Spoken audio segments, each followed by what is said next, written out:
What? Thank you! We just become best friends? Yup! Vouched has just boarded the plane. What? Thank you! We just become best friends? Yup! TC Air has just boarded the plane. What? Thank you! We just become best friends? Yup! James has just boarded the plane. What? Thank you! We just become best friends? Yup! Con has just boarded the plane.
You don't know the power of the dark side.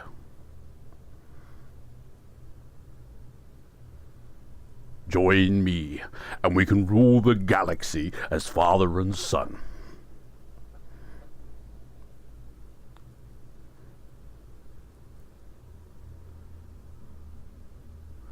How's everybody doing?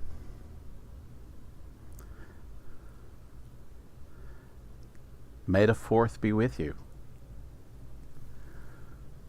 Can't believe we're doing this. Oh. Hey, Dorothy, you're missing something. Just noticed. Shit, sorry, mate. I'll have to give you a Q-tip instead.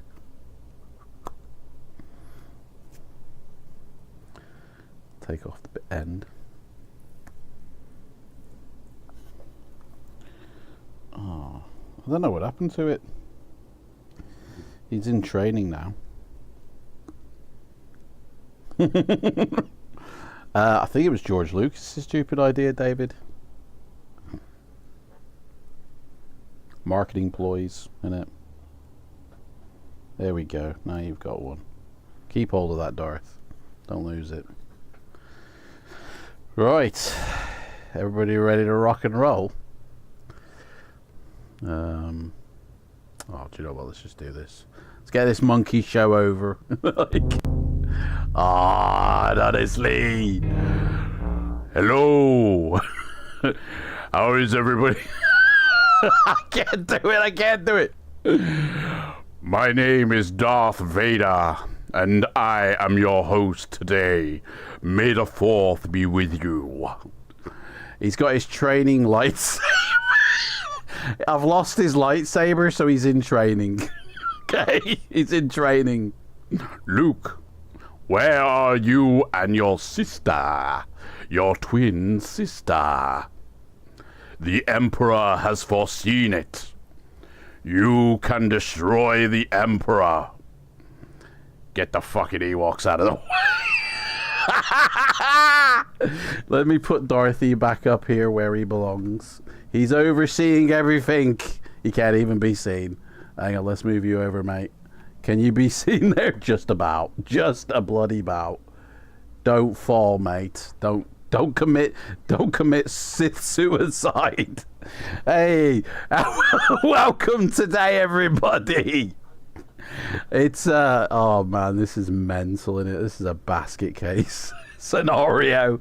Welcome to Fighting Fantasy, Star Wars themed, because it's May the 4th. It just happened to line up, guys. So May the 4th be with you, as it says here. I look like an Ewok. Nip nip. Wow, wow. I look like Warwick Davis, don't I? Yo, mama. So, yeah, we've got a couple of Star Wars books, guys. I was able to track down a couple of books. There is only about 6 of these books out in the wild, and they're really written for kids, to be honest. There's about 3 of these ones, which are really kidified, and they're the more recent ones. And then I believe there's 3 or 4 of these ones, which are actually based off the movies. And they are adventure books. Choose your own adventure. Now, I haven't read these at all, so I don't know what to expect. We're going to be doing this for the first time together, but I did kind of look in the beginning. There's no, like, adventure sheet. I don't think you need to roll dice for these books. So, yeah. I figure we can do the kiddie one first and then Yoda afterwards. But yeah, this one seems a bit thicker and it actually has got Disney on it. So this is, yeah, proper, you know. But I'll tell you this now, the other one, if you want to get like the set of Star Wars, Empire Strikes Back, Return of the Jedi, man, they're like 40 quid. I mean, luckily that didn't cost hardly anything on its own. I think I just happened chanced on that one. It's like 7 quid or something. But to get them as a set, they're pretty pricey, to be honest, considering how old they are as well. These aren't like recent releases. These have been out yonks. So let's see here. Rhymester, how's it going, Rhymester? Jason, Jason, I don't remember your name. Watching me intro on history of Laserdisc. Oh, thank you very much. You had the same machine. I think it was an LP 1200. Then Philips made another more modern player. Well, thank you for watching the series. I hope you enjoyed it. My favorite episode, just is the one where I talk about making the process of making a Laserdisc. Because I've got actual footage, basically. That's always my favourite. But Rhymester here, we got a little poem from Rhymester here. In a galaxy far, far away, we gather to honour this special day. With sabers bright and droids in tow, we celebrate the Force we know. So wear your robes, ignite your blade, let Jedi dreams never fade. Today we stout across the stars. May the Fourth be with you, near and far. That's pretty cool, man. I like that. David, welcome in. Leo M, hey, how you going, mates? Welcome in. Yeah, stupid idea, isn't it, mate? This is, man, I'm in a full-on... I was going to start off going, but I didn't think I could do it justice. But I'm in a full-on Wookiee suit. I'm going to be sweating my nuts off in about 10 minutes. I already am, to be honest. I don't even have any water. Honestly, I've got coffee. I don't know what I'm thinking of. How's it going, everybody? I'm going to have to watch me voice here. It's clipping a bit. So yeah, this is going to be a bit of a weird one, guys. A bit of a break from the norm, you know. But I do want to shout out somebody in our little family of adventurers because he shouted me out on his channel. I didn't know it was Spellsinger, right? Everybody knows Spellsinger, yeah. He's got a channel. In fact, I'm going to link his channel in this chat, and everybody can go watch it. Not now, but at a time when you've got some time. He's starting to review all the what you call it, the books. He's going through every single one, and he's starting to review them. And on his first episode, he shouted me out. So I'm going to shout you out, mate, by linking in your YouTube channel. Guys, quickly just click that link and go and follow his channel if you haven't already. Subscribe to his channel. Quickly go do that now. He's going through all the books. I think he's done about 9 or 10 of them so far. And we get to see him. We get to actually physically see Spellsinger. And to be honest, I don't know. I never had a preconceived notion of what he looked like in my head. But I think he's the same age as me, And to be honest, looks a little bit better than I do for the age, I feel. But yeah, it's really great to see him. And go support his channel. I'm working my way through the videos currently. So, yeah. Guys, this is mental. Sweating here. Make sure me Wookiee outfit is not... do you know what? I do actually have, it's not here, I think, a Darth Vader full-on headset that you can wear, and it had a voice changer in it, so you could, Luke, may the Force be with you, and all that, right? And it had the plate that comes down with the buttons and everything on there. I don't know what actually happened to that. I think, actually, I might have given it to me kids, to be honest. Because I didn't see it when I went to go clear some of my stuff out of my mum's. So yeah, so because there's no adventure sheet, guys, I think, and I don't think you keep track of stats. There's no meals. There's none of that, guys, which is good because I forgot to get the biscuits. So yeah, it's a pretty good thing. Also, these books do not look thin. These books do not look thick. They look pretty thin. I don't know how quickly we're going to burn through these books, so this might not be a long stream, guys. This might be a quickie. Regardless of how long the stream is, at 12 o'clock, I've got somebody who is going to knock the front door, right? Well, they're going to be at the... there's a gate to get into the property, so you have to access the gate. So I've got to go and meet them at 12. So regardless if we're finished or not, I'm going to walk outside dressed like a Wookiee. If we finish in time, I can change, but I don't think we will. So also, don't forget, guys, August the 27th is on, okay?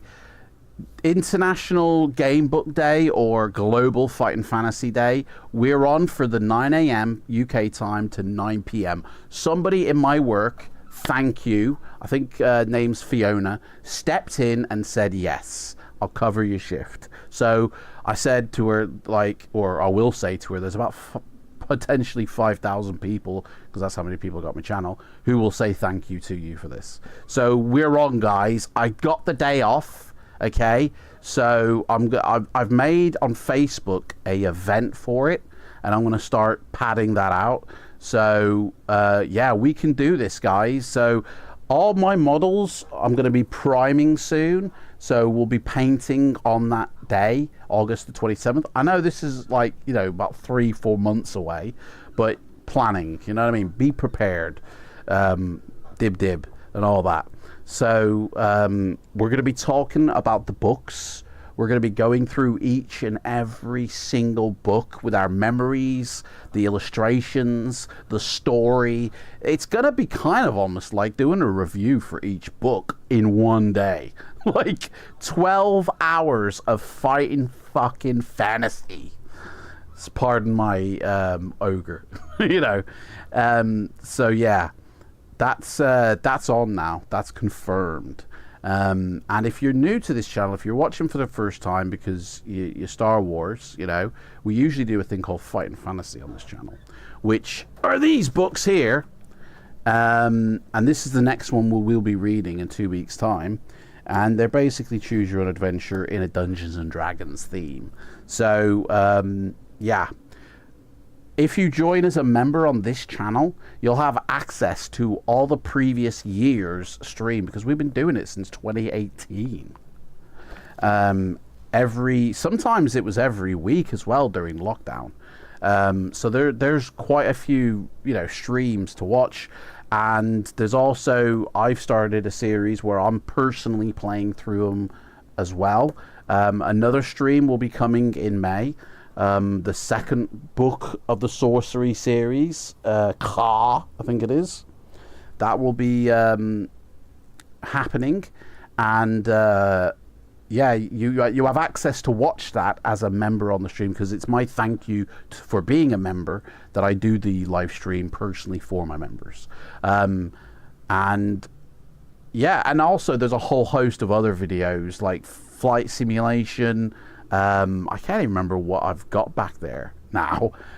Also, I'm thinking on doing, and it will have to be for my members only because of YouTube and their copyright. Because I don't think in the members videos, because they're not strictly published live, like they're not public, they're, you know, a restrictive watch, that you can actually get away with some audio clips. I'm going to test it out on the next one to see if it does. And if it works, I'm going to do some movie commentaries, you know, like fun ones to my favorite films. And that'll be, again, members because of YouTube. So, yeah, a good reason to sign up. Also, I've been asked to say that I should stipulate it's not like a free sign up. There's a choice of tier that you would pay to get in as a member, and the lowest one is 99p. So that's how much it would cost, 99p, to get access to all that. I don't usually whore myself out on this channel, but I'm gonna start doing it a bit more now, I think. But yeah. Yeah, hopefully we get a bit further in the second one, because we didn't make it that much, did we? Or I didn't make it, rather, that much. I make the decisions on the members only one. But you guys make the decision in this one, the public one. Free for everyone. Let me get my glasses on. Chewbacca's got a bit of an eyesight deficiency. He's been Han Soloing it too many times. So, yeah. He's a bit short-sighted now.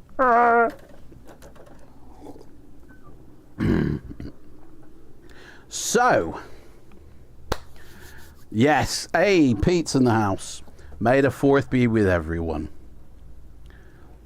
May the fourth be with everyone. May whatever you want be with anyone you want.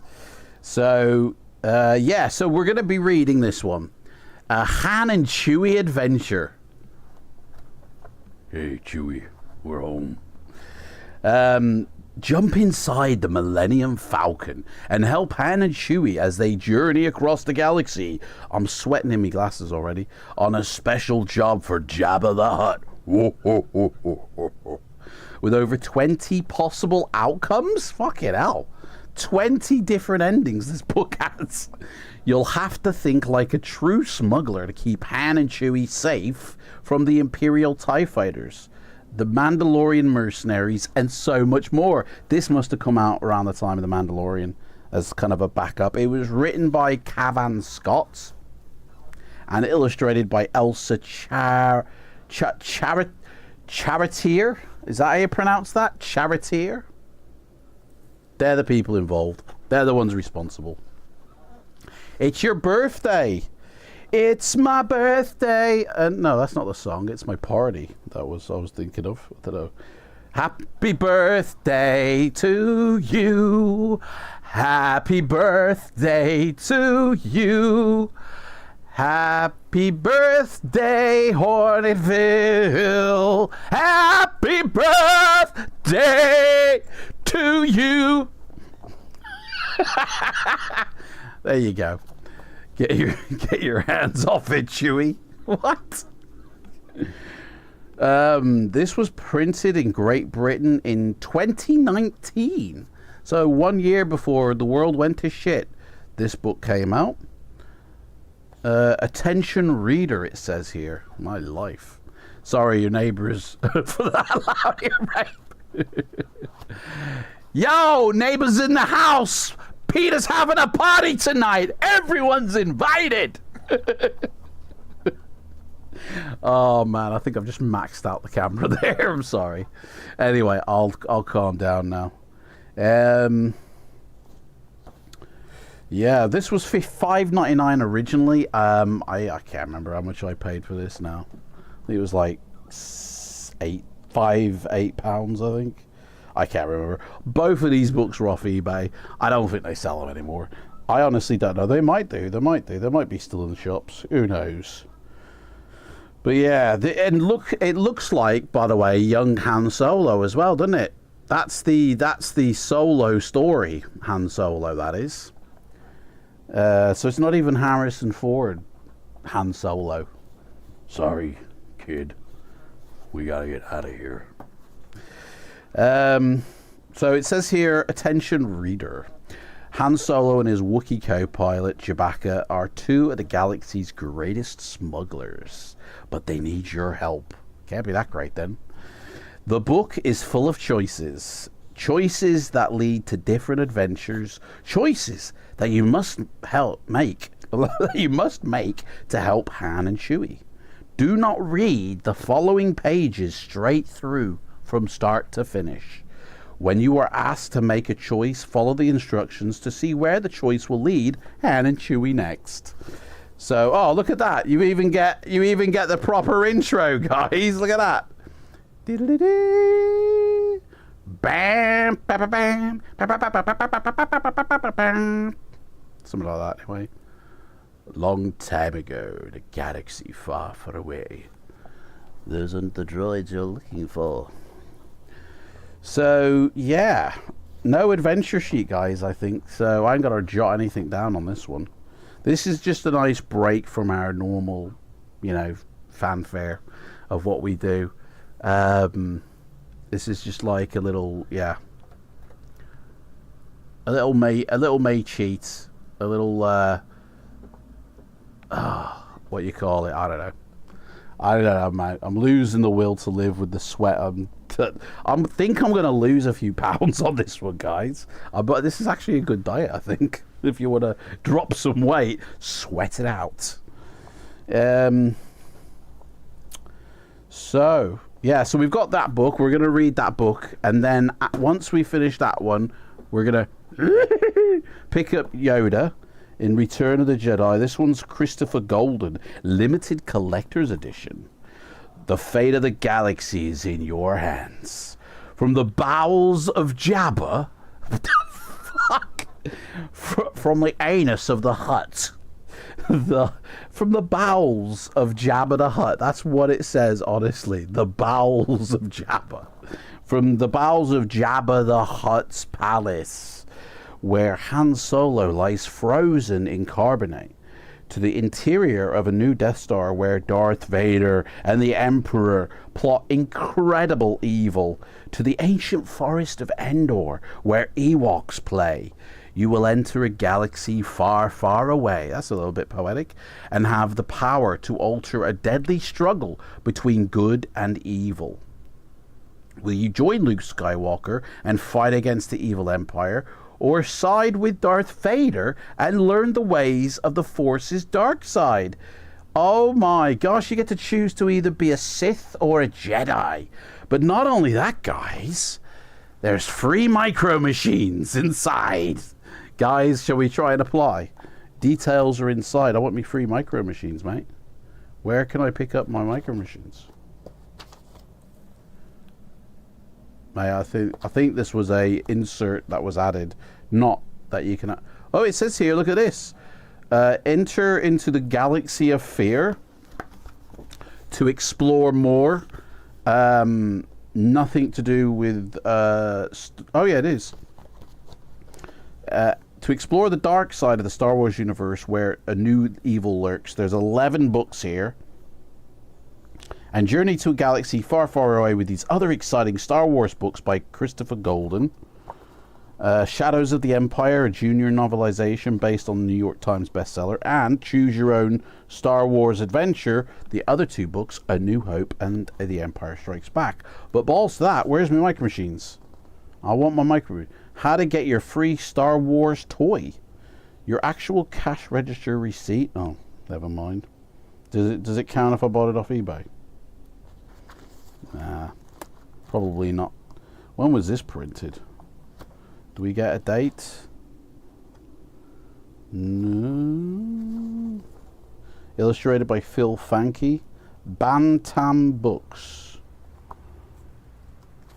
This was printed in September 1998. So this was like gearing up for the Phantom Menace release. This was. So yeah, we'll do that after.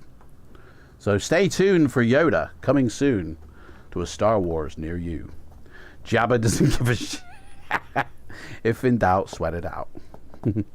Probably discontinue. Yeah, I don't think we're going to get our micro machines. Do you remember micro machines? I used to have loads. But what I noticed is that in Britain, the wheels on the micro machines were bigger than they were in America. They were really tiny and like proper scaled. But when I came to England, the wheels, the tires, were just a little bit bigger for some reason. I don't know why. But, micro machines, I might have to start fucking getting them. I used to have loads of them. My favorite was the Lamborghini. Oh man. Micro machines, eh? Anybody else have micro machines? Has anybody in this chat played either of these two books that we're about to do? Have you guys read? Does anybody know? Like, yeah, I think it's important that we know.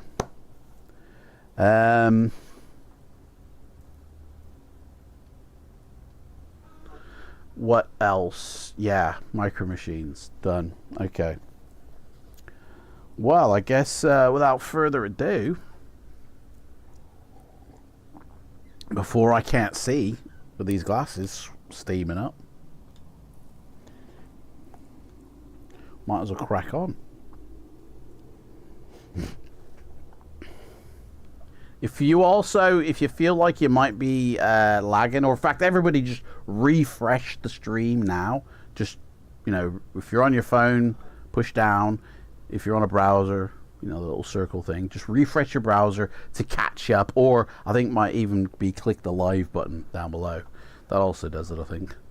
But yeah, let's because choices are to be made. You guys are making the choices, okay? And we're about to start our adventure. So, I mean, there's no introduction of any kind here. Oh, here we go. We got a little bit of a backstory. Well, it's not a backstory. They're biographies. The two writers, or the writer and the illustrator. Man, I don't know what's going on. I'll quickly read this, and then you guys can F in the chat to start.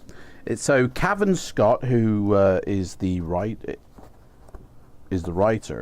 is one of the writers of Star Wars Adventures in Wild Space, an IDW comic book publisher, Star Wars Adventure comic book series. When he's not playing in a galaxy far, far away, Cavan, stop playing in that galaxy far, far away and come and have your dinner.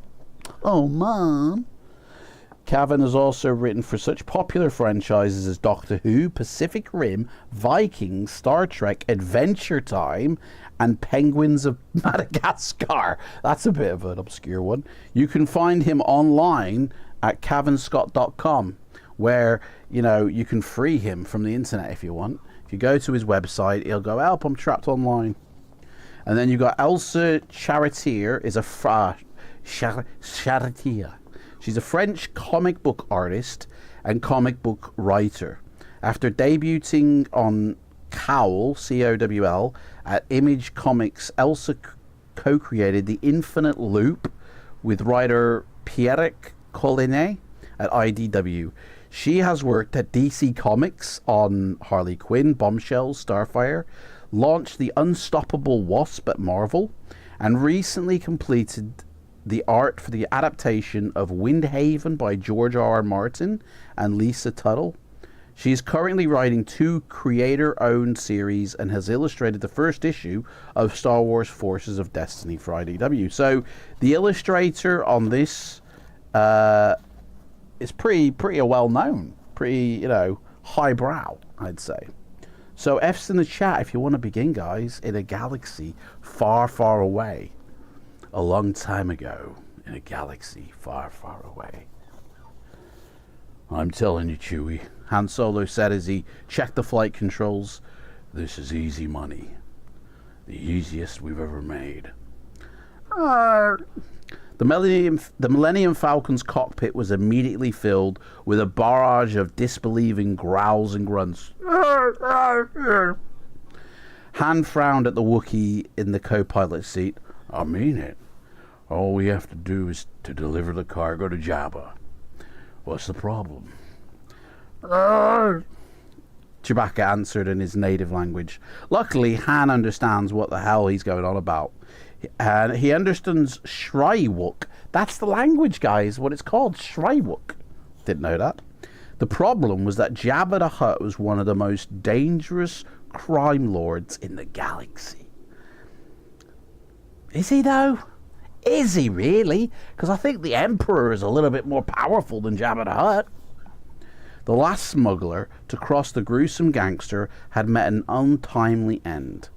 Han still shuddered at the memory of the sound of the crunching bones echoing around Jabba's throne room. Oh, hang on a second. What?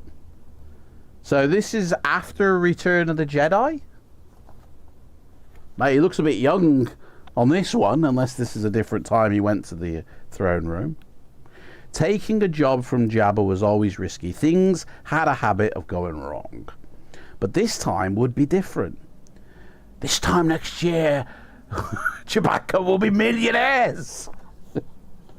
The Millennium Falcon's cargo hold was packed with crates of stolen Imperial tech. Han didn't know why Jabba wanted the tech, and he cared even less. He just wanted the money. Old little Han. So we got some artwork, which I'll show you there. Definitely young Han Solo. It's definitely not Harrison Ford Solo. So this has got to be even before the Star Wars film, you know. Han checked the Navi computer and prepared to make a course correction. Trust me, will you? He told Chewie, I've got a good feeling about this. With the flicker of a lever, the Falcon dropped out of hyperspace. A sea of sparkling stars stretched out in front of them. It would have been beautiful if not for the flotilla of imposing starships that blocked their path. "It's an Imperial blockade," Han shouted as he slammed on the reverse engines, bringing the Falcon to an emergency stop. "What's the Empire doing here?" 3 Imperial Gazanti-class cruisers formed a checkpoint between the Falcon and the planets beyond. Along with a Star Destroyer, 2 frigates, and countless TIE fighters that darted among the larger ships like angry wasps. The light flashed on the comm.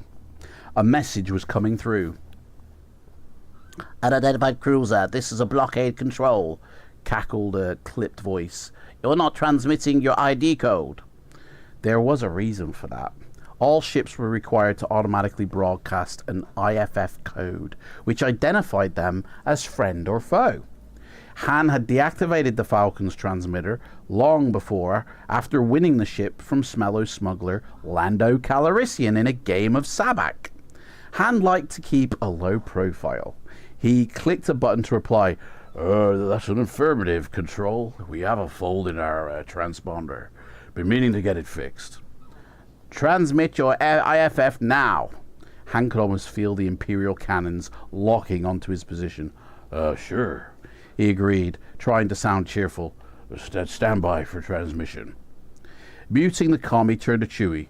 "Do we have any IFF codes?" Chewie responded with a growl. "Arr!" "You bought codes from Asmorgan? Are you crazy? That guy's a crook." "Arr!" "Yeah, I know we're crooks, but at least we're honest crooks." The same couldn't be said of Asmorag. I don't know how you pronounce these things. Asmoragan. Han had been double-crossed by the Jabbaligayan more times than he cared to remember. Guys, if anybody's like a Star Wars fanatic, I'm really sorry if I'm butchering the words and language, of this text, okay? I've never read this book before, or even heard of some of these words. He was running out of time. There was no guarantee Asmorgian's codes could even work, but it was either that way or blast their way through the blockade. Adam struggled to pronounce made-up names. Yeah, man. So what should Han do, guys? Here we go. Choice time. What should Han do? Do you think he should use Asmorgian's codes? Or that he should blast his way through the Imperial blockade? What do you think Han should do, guys? First one puts it in is the winner. So, yeah, what do you think? Shall we use those Asmorgian codes or just start shooting? What do you reckon?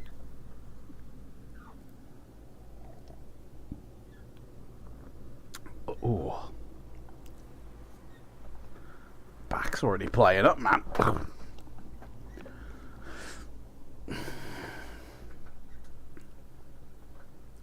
Use the codes, yeah? Okay. Here we go. Got a bad feeling about this. Han reopened the channel. The controller wasn't happy. "Unidentified ship, you will respond to this message. Repeat, you will respond or we shall open fire." Okay, Han replied. "Transmitting codes now." Han checked the IFF codes in the computer. There were 2 to choose from.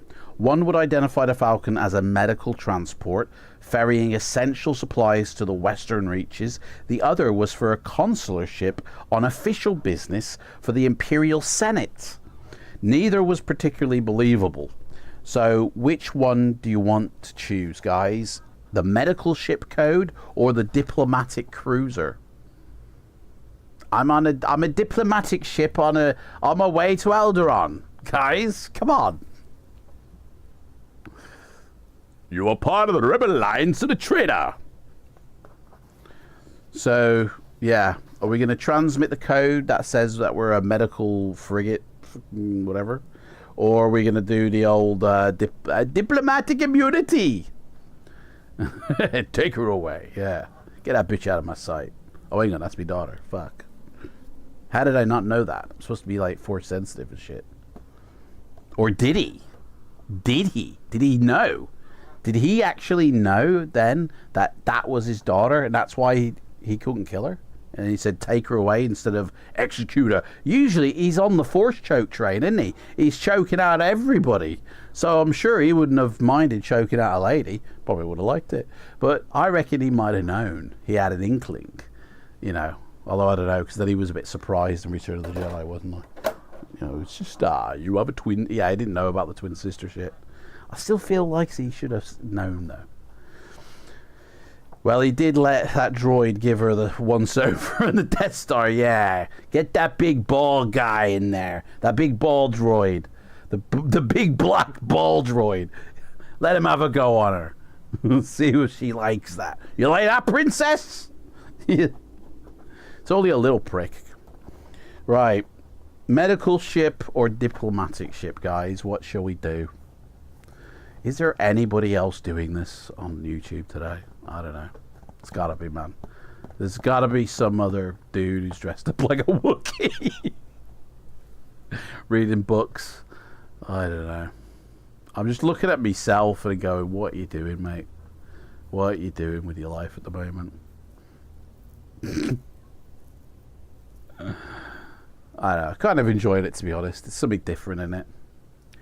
Let's try the medical code. Yeah, okay.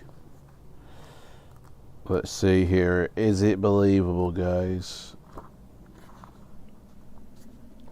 This better work. Han murmured, transmitting the code for the medical vessel. What was that? Asked the controller. Can't wait to get to work, Han lied. The Imperial officer didn't sound convinced. Oh, no, that's... What? They made it sound like somebody else was saying that. Fucking poor writing. The Imperial officer didn't sound convinced. Checking now. I don't understand those two sentences. I don't know who is talking there. The comm fell silent. Sweat prickled beneath Han's collar as he wore Chewie's suit. He wore Chewie as a suit. If they discovered that the ID codes were fake, everything is in order, the Imperial officer reported. You're free to proceed. We are?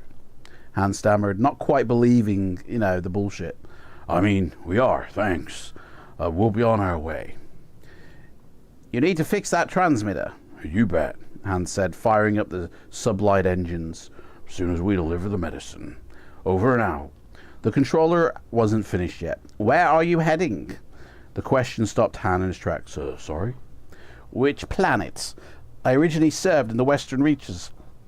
On Ratatak. Ratatatatak. Trust Han to get a chatty Imperial officer. Oh, you know, the Western Reaches, it's a big place.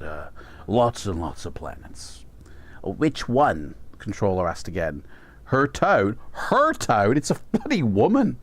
Didn't even know that. Her tone had hardened to a man's voice. A big one.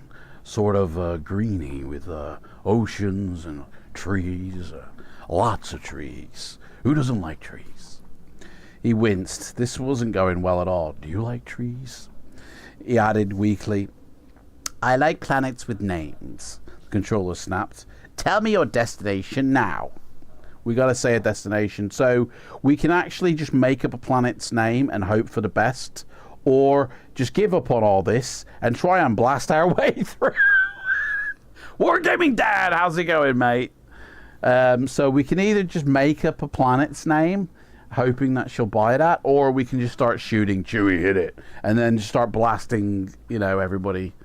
What do you want to do, guys? Should we try and bullshit our way through? Disney want us, or did Disney want us to lie, or just start killing? Like, they're the two choices, guys. Deception or death from Disney. Oh. What shall we do?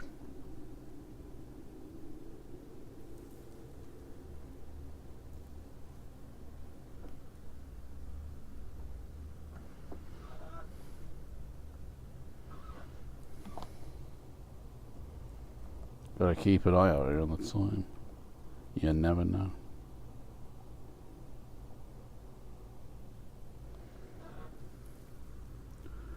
Hey, Cold Ballistic, how's it going, mate? Welcome in.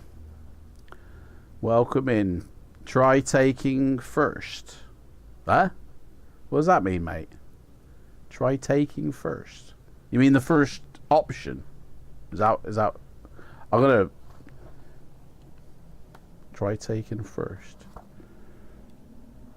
Mate, I think Han's gonna take the fifth, in all honesty. Like I'm gonna autocorrect again. Okay, mate. So are we so Wargaming Dad was the first one who said something, so I kinda need to go with what you say, mate, but what did you say? Did you meant the first option or try talking for right? In other words, make up a planet. Okay, yeah. Right, got you now. I'm with you. I've caught up. Okay. So Han was running out of options. In cases like this, he had to do what he always did best. Lie. You want the name? Why didn't you say so? The planet's called, why couldn't he think of any names? He looked at Chewie, but the Wookiee was of no help. Han said the first thing that came into his head. Fuzzballia. He spluttered. Fuzzballia 7. The other end of the comm was silent. For a moment, Han thought his bluff was actually going to work, that the blockade controller would be so bored with the conversation she would wave the Falcon through. But then a tractor beam burst from the nearest Star Destroyer, locking them in place. Han tried to break the Falcon free, but the beam was too strong.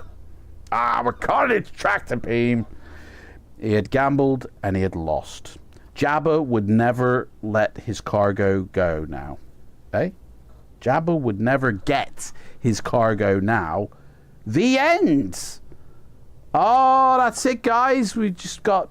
So I guess that they bring us in and they torture us and kill us. And that's it. The end of the story, guys. Wah, wah, wah.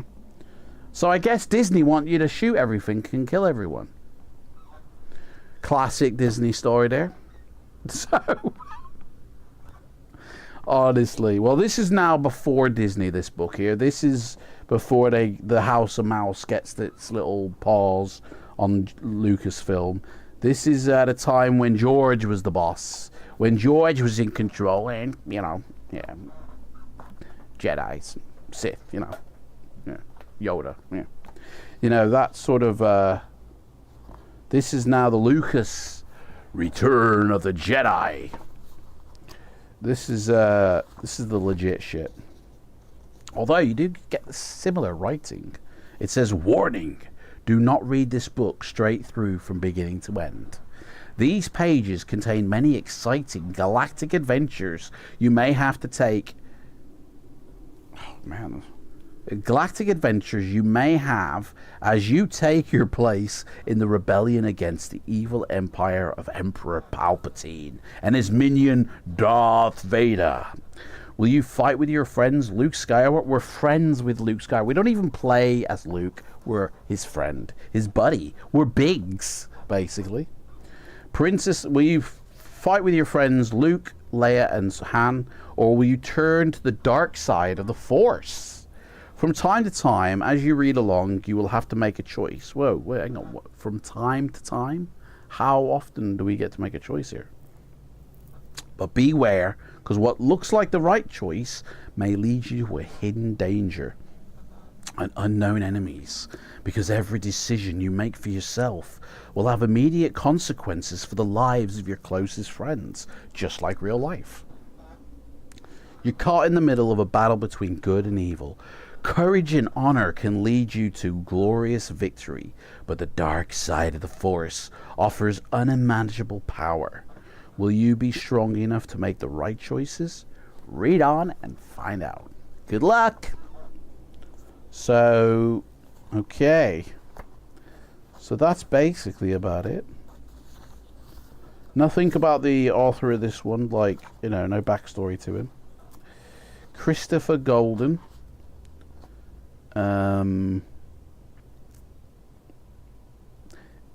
The illustrations were done by Phil Frankie. So, yeah. And the illustrations are actually pretty good. They're kind of just like the ones from Fighting Fantasy. Here's an example, just in case we never get to see one. Hopefully not big, because you don't live long as Luke's friends. That's true. Yeah, don't buddy up with Skywalker. It ain't good for your life, basically. Yeah. Well, I wonder who we are then. We must be a new character, I guess, then. Certainly ain't Yoda, who, for some reason, looks like he's rocking some chrome suit of... So it looks like he's wearing a shirt made of a mirror. Like Yoda the disco ball. Isn't it? Disco Yoda. Look at that. It looks like his shirt is... He's got a Star Wars chrome t-shirt on. Is what he has. Oh, you can't see it, sorry. He's got a chrome... Bloody hell. He's got a ring around his eyeball as well. The ring... There we go. There's a new look for Yoda. David Bowie. Ziggy Stardust Yoda. Isn't it? Yoda ready for a night on the sound. He honestly looks like Yoda has got some sort of proper shirt on. Like, ready for a tower night. Okay. Oh, there's a little bit of an intro with this one, I think, guys. Because there is something to read here. I don't know if this is to do with this story or not, but it says here, come on, slug. You'll never catch me, you shout to Jabba the Hutt. What a way to get on his side. Who is chasing you through the corridors of his palace. Jabba the Hutt is running through his palace. I mean, straight away, the first sentence just is not believable. Who is chasing you through the corridors of his palace? Run, Jabba, run! In his thunderous voice, Jabba calls for guards to help capture you. But the guards must be busy elsewhere because no one responds. He's lost the respect of his troops. The corridor turns left and you follow it round and around. You and Lando have been pretending to be Jabba's guards for days now, but you still don't know the palace very well. It's pretty confusing. Suddenly, you round another corner and find your way blocked by a group of palace guards. You stop so fast you nearly fall over. You are about to turn and run the other way when a deep voice growls, "Don't make a move." Hang on. No. How am I going to do this one? I've never attempted this.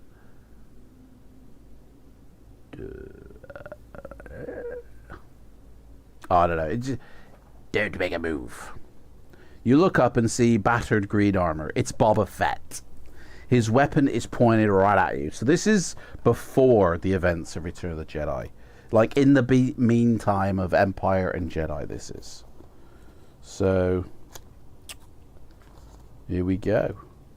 Oh, we got a little bit, actually.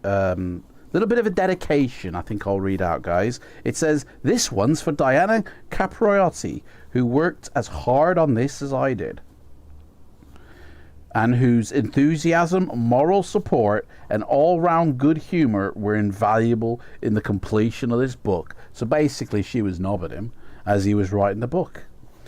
"I would like to gratefully acknowledge the support and contributions of my agent, Laurie Perkins, the team at Bantam, especially Karen Myers, another lady, and Beverly Horowitz, Sue Rostini at Lucasfilm." But hey, this dude has been whoring himself out. "And every person whose hard work went into..." I missed a couple out here. It says Radio Scribe Brian Daly, the Jedi Master George Lucas, and every person whose hard work went into making the original film. And of course, as always, my wonderful wife Connie, who knows this stuff better than I do as she's at the doctor's getting a cream. And my sons Nicholas and Daniel, through whose eyes I see Lucas's vision a new time again and again. Huh? Through my sons Nicholas and Daniel. Oh, right, because of the daddy Darth Luke story. Okay, yeah, right. So he sees himself as a bit of a Vader, you know, with his kids. So there we go. That's everything now read up. Are we ready to start the Return of the Jedi, guys? I mean, I forgot to start the timer. I just remembered. Doesn't matter, does it? There's probably nobody watching now. I've probably lost everybody because it's not fighting fantasy. Like, what is this Star Wars bullshit, mate? I just want to say, by the way, I am a big Star Wars fan. Like, I love the movies. Like, all of them. You know, as bad as, like, even The Last Jedi is, as like, almost an anti-Star Wars film, I can appreciate its, I can appreciate the fact that he was trying to...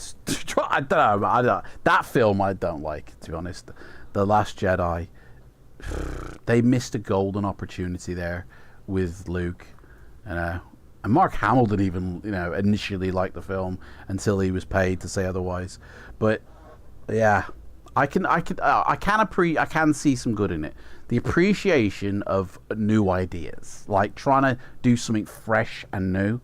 You know, like all Star Wars fans really want. No, we just want to see cool shit with Luke, you know, and the team. That's it. You had one job, Ryan, one job. Screwed the pooch.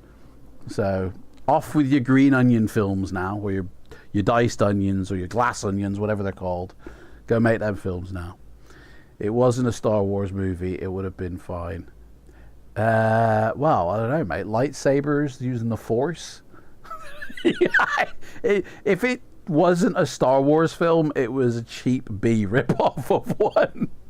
Like, you know, it had Luke Skywalker in it, you know, at the end, and all the droid, like, how could you not make that a Star Wars film? Princess Leia, you know, well, I think she died in that one, to be honest. I have got all the films. Anyway, I'm just trying to say that I actually do like Star Wars. If it comes across like I'm just ripping the piss and demeaning it, I'm not. I'm part of that family. You know. In fact, here's... Oh, shit. Just dropped my book. Ugh. Here's a little tidbit. I don't know if this is funny or not. So, I'll let you guys decide. But, let me get this out for reference. So, if anybody hasn't seen this... Well, if anybody hasn't seen this film, fuck's sake, what am I saying? So, this film here... Revenge of the Sith, okay? This is the DVD version. Very fine film. I do actually like the Revenge of the Sith film, but when this came out in cinemas, right? I was with somebody who was expecting a baby. My ex-wife, in fact, who I've had 3 with. And this film released the day my daughter was born, okay? So that's how old my daughter is, for starters, or one of them. I was in the cinema watching Revenge of the Sith. And when I got back, because we weren't actually living together, we were separated. But when I got back to where I was living, my flatmates went, "Yo, Adam, you got to go to this house here. It's happening. She's started her contractions," and I'm like, shit. And I do feel a bit bad because, like I say, I was watching Star Wars, but it kind of means it's a little bit more special. Oh no, he's come early.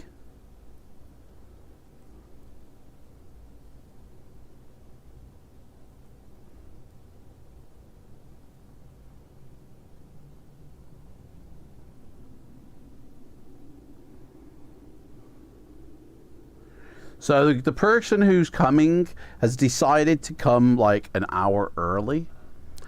Yeah, so it'll be here in like 20 minutes. So I'm going to have to walk outside. So he's going to message me when he's outside.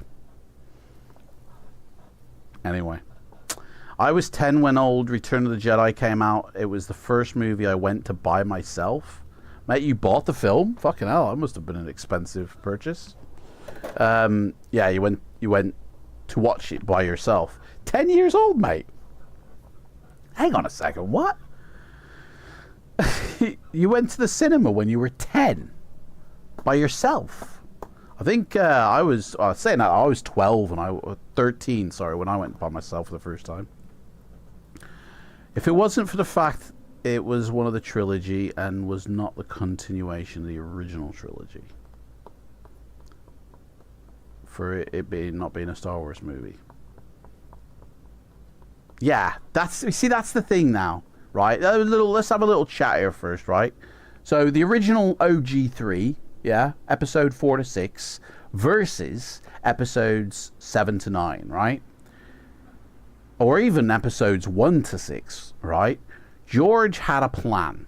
George had an idea for a larger film that everybody knows he divided up into 3 films and then said, I got the ideas for, 3 more prequels now. But like he had a vision of where that story was going, so he could drop either seeds in the early films, that'll pay off in another film, or like he just had it planned out. Disney and Kennedy, Kathleen, that is, not JF, was just making up as they go along. They had the first film, which, to be honest, Force Awakens was pretty good. I actually enjoyed that film. It's a good one. But then, and JJ was set to direct The Last Jedi as well, but he didn't. So they got, Mr. Ryan in. And but then it was like making it up as you go along. And then they brought him back to try and salvage the series. They're like, shit, what's his name's completely screwed the pooch on this. So JJ, Spielberg Jr., can you come and save us, please? Because you're our only hope. Kathleen Kennedy is basically like Princess Leia going, JJ, come and save us, you're my only hope. Honestly, there was so many things that even JJ laid the foundations for in that first film that just never got paid off in the second film, and then he kind of had to shoehorn into the third film. It's such a shame, but that's what happens when you're jazzing it, when you're rapping on the spot. It's not as refined, is what I'm trying to say, as George's version. So I look like bloody... Let me get my hair sorted here. Looks like a right knob. So yeah, it's I mean, I think by Rise of the Skywalker, they were just trying to sell toys with the little cute little things and lead up to their series things. I don't know. Yeah. It's what happens when you make shit up on the spot versus actually thinking about it beforehand. That's the best version of a example you can give anybody. Sequel trilogy versus the original 6. Pre-prepared, planned, done. Just made up like the other ones. To be honest, after The Last Jedi, I think Rise of the Skywalker still could have salvaged what had happened and completely remove it from canon by the film starting off with Luke, right, who obviously had died in The Last Jedi. Spoilers, by the way, for anybody who hasn't seen it. But if it started off with him in a meditation state and he suddenly woke up and all that was a premonition dream, that would have been acceptable by the fans, I think, because Yoda did that in Revenge of the Sith when he was humming away and Anakin walks in. He's like, I have seen. It's like if they had just made Last Jedi a complete dream, that would have made that film more legit for the fans as well, because you could have done whatever you want and it wouldn't have mattered because it was a premonition dream, not actually what had happened. And then literally they could have gone over those events again but differently and made it work for the final film, and still shoehorned in the Emperor, because I actually thought that was pretty cool when he came back, and it kind of gave rise to that. But again, they were just leading up to the TV series, I think, The Mandalorian and Boba Fett and all that. But yeah, I don't know what... Toys don't even make a good stocking filler. Grogu, man. Grogu's cute. Grogu is a legit little sweet thing. Those little puffy characters, the little birdie pigeons, the angry birds, basically. That's what they are. Nah, not bothered about them people. Or them things, sorry. Yeah, exactly. Made Snoke completely, like, unscary. Like, he had such a build-up in Force Awakens, and then he just got, that's it, killed. Like, sorry, mate, you're out. You're out, and Emperor's in. You know, that's what happens. Snoke just got fired from Disney, basically. Sorry, we're not going to be... do you know what? We can't be bothered with the CGI when we've got Ian McDermott ready to go in makeup. It is all ball bag makeup again, and people want that over us actually paying people for CGI-ness. You know? Sorry, Andy. You know, but you don't have to do the motion capture anymore. People assumed, yeah, exactly, Darth Plagueis. Yeah. I haven't actually seen that series that he actually features in. What was he called? Can't remember now. It's not Andor, is it? There's a series on Disney Plus Darth Plagueis features in. And I can't remember the name of it, to be honest. I haven't seen that yet. So, right. Shall we start Return of the Jedi? Or shall we wait another 10 to 15 minutes before I have to go for a 5-minute wander? What do you reckon, guys? Should we have a Star Wars chat for 5 to 10 minutes, or shall we get on with it? You guys decide. Have a chat. Okay. What do you want to chat about? Star Wars. What's everybody's favorite character in the entire franchise? Could be any, like, sequel, prequel, OG, whatever. What's your favorite character? I don't know what mine would be, to be honest. Han Solo. No way. That's pretty cool. Flaming Heron's going with a solo hand. Rhymester says Luke Skywalker. I don't know what mine would be, you know. I think it might be Anakin, you know. Because he's got the best story arc in the old series. I mean, the Skywalker series, anyway. Any other answer is wrong. It's Han. Yeah, now, is that because of the character or the actor that defined him as Han Solo? Because I bet you any money it's more Harrison Ford than the character of Han Solo. The way he played Han Solo is what you fall in love with, I think, not the character itself. Because, to be honest, he's a bit of a dick, isn't he? He's just caring about money. Although he does get a redemption at the end and saves Luke, but I think Luke could have still, you know... Actually, no, he would have died if he hadn't stepped in. But, like, yeah. And he was, like, you know, very Kill Billy, wasn't he? Very shoot first. And he did shoot first, you know. But is it because of the actor or the character? See, for me, it's Anakin, and it's not because of the actor at all. It's the character, the complete arc of this little, you know, peasant boy slave who grows up to be a complete dick with the girls and then gets to dick the girl and then, you know, just turns against kids and hates them and slaughters them. You know, shit, she's pregnant, kill the kids, you know, and then gets a new robot suit. He gets to be Mr. Robot, but he's still got the force choke with his electric arms, which I never got that. And he gets a red saber, you know, and he gets a cool voice. He gets the best voice in the world, you know. He gets Mufasa as his voice.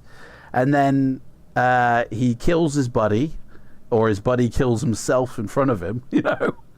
And then he goes after his son and he tries to kill him because his son's a kid. So he's on the kid warpath, and he kill the kids.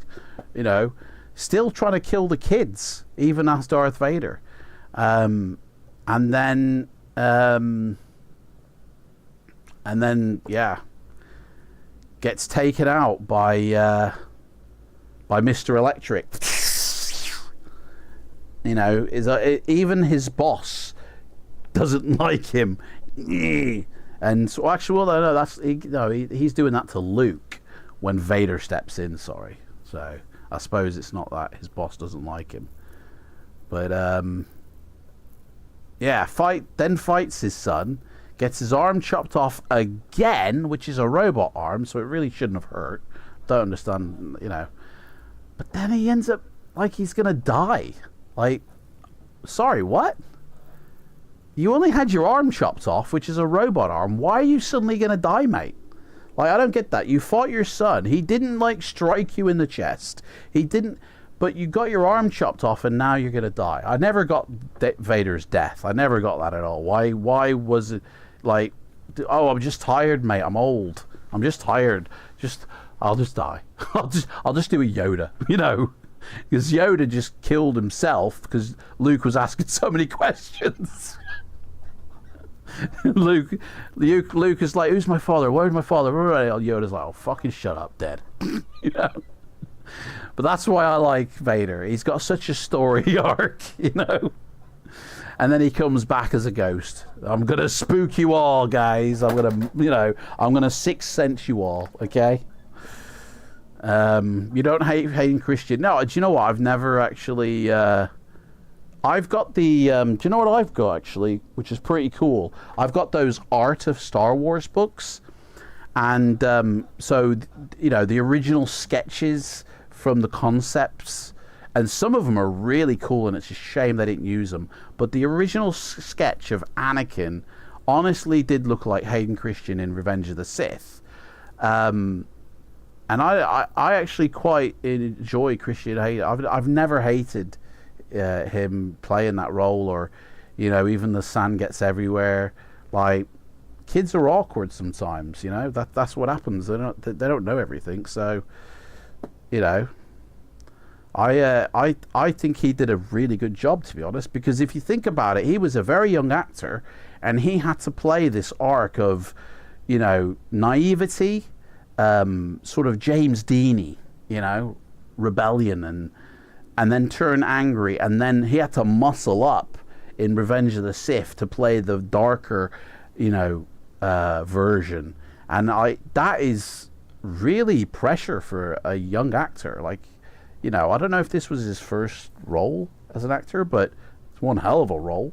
You know, in the two films that he played, Attack of the Clones and Revenge of the Sith, he had to properly arc that, and then gets to step into the suit just to go like that. That was it. But that's a lot of pressure, man. And I think he nailed it. I've never hated him as Anakin. Life wasn't for Luke, there would be no Anakin at the end. Luke the Savior. Nah. Oh, to be honest, there's one point in Return of the Jedi that always gets me. And it's like, you failed, Your Highness. Yeah, I'm Jedi like my father before me. Like, that always gets me. Like, that one, I'm always like, right. But mainly only because my father's passed. So that's probably why it gets me. It's that tie-in to son to dad thing, you know. And but I don't think it was Luke that redeemed him. I don't think it was Luke that pulled him back. I think it was Vader always wanting to go back, but never felt he was powerful enough to take down the Emperor himself. And so he got Luke to help him and to pull him back. Like, I think it still was... I think Anakin was that good of a Jedi that he basically used Luke to help him pull him back to the good side. I don't think it was Luke at all doing it. Like, I think it was Vader who didn't want to, because Luke even says, you know, you could have killed me if you wanted to. you know, in Return of the Jedi, I think, or even in The Empire Strikes Back. He just chops off his hand. He says, "Here, have a taste of my medicine. This is what it's like for me," and chops off his hand after Luke does the little beaver face. No. I don't think it was Luke though. Yeah, if it wasn't for Luke, nah. You assume the Force lightning had an impact on him. Well, that's it. Yeah, I guess he picked up the Emperor and threw him down. Oh, the lightning shorted out the circuits in his suit, it cut off his oxygen supply, and he was like, "Luke, help me take this mask off. Can't fucking breathe, mate. There's no oxygen. Get it off, quick!" Like, oh man, I feel dizzy. Shit. Yeah, I guess it did. Yeah, it must have shorted out his circuits or something. The electrical attack from the Emperor messed up his light. Yeah, exactly, yeah. Luke believed the good in Vader. No one else did. Yeah, Luke was desperate for a daddy. Like, he wanted, you know, daddy time. So, he'd have done anything, I reckon, for Vader. Once, you know. There is good within him, I know it. There's gotta be. I got no dad otherwise. Because Aunt Beru and Uncle Owen are crispy chicken. I got no one else. Uncle Kenobo, he's gone. Yoda's just killed himself for my whinging. So, like, I got no one else. You know, I think I've got a sister. So, Luke, get your knee off my chest. I can't breathe. Luke, get your bloody knee off my chest. And get this mask off me. Do you know what? It doesn't. I wouldn't be surprised if Lucasfilm, during that scene, rejigs Sebastian Shaw's face and imposes Hayden Christensen's face over it, like in an edit somewhere. Like, I'm not surprised that I am surprised that already hasn't happened. That they've already completely got rid of Sebastian Shaw's performance and just kind of, you know, put Hayden Christensen in there instead. Like, oh, Luke, you know, because yeah, he likes to play with his toys, doesn't he, Lucas? George Lucas, Luke Skywalker, dude. I've only just connected that now. George Lucas, Skywalker. I've only just made that connection now, mate. Seriously. I guess it couldn't have been any other name, could it? It couldn't have been Todd Skywalker, could it? You know, or you know, like, I can't think of any other name. Gary Skywalker. That doesn't. Yeah, it doesn't have the same ring, does it? Hi, my name's Lance Skywalker. You know, my sister Olivia. You know. Although Olivia Skywalker, I'm surprised. Yeah, that actually kind of works, you know. But yeah, if they could, they probably would. Yeah, I bet you they tried. I bet you somebody went and said, "Hey, George, you know, you've completely got rid of Ghost Shaw. So should we just do his face in the Vader suit as well? Yeah, let's try it. Let's just see what happens here." And somebody, oh no, that's actually shit, mate. It just looks like a cut and paste job. So don't bother, you know. One of the original names you remember was Anakin.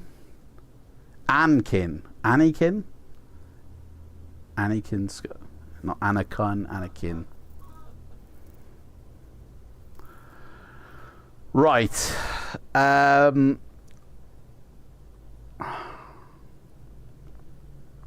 got to shoot for 5 minutes, guys, and I'm damn. I do not want to leave a static screen. But I've got to go pick up something at the main gate, and then I'll be right back. It'll be like 5 minutes. Shit. And then we'll read the book. You know, I promise. So, toilet time, guys. If you need the toilet, you need a coffee, you need to go do the misses, whatever. Okay? Now is the time to do it, okay? So, yeah. I don't have anything prepared, actually, because I honestly thought he brought it forward. So I haven't got anything prepared to put on the camera, I'm afraid. But if you see a ghost, let me know, yeah? If the camera spots an orb or something, let me know, okay? If Darth Vader gets off the shelf and starts playing with the other toys, let me know, okay? And that way, you know. She said no. Oh, sorry, mate. Oh, well, you know. Han Solo it, mate. You know what I mean? Never mind Chewbacca. Han Solo. Anyway, I'll be right back. Yeah. Sorry about this, guys.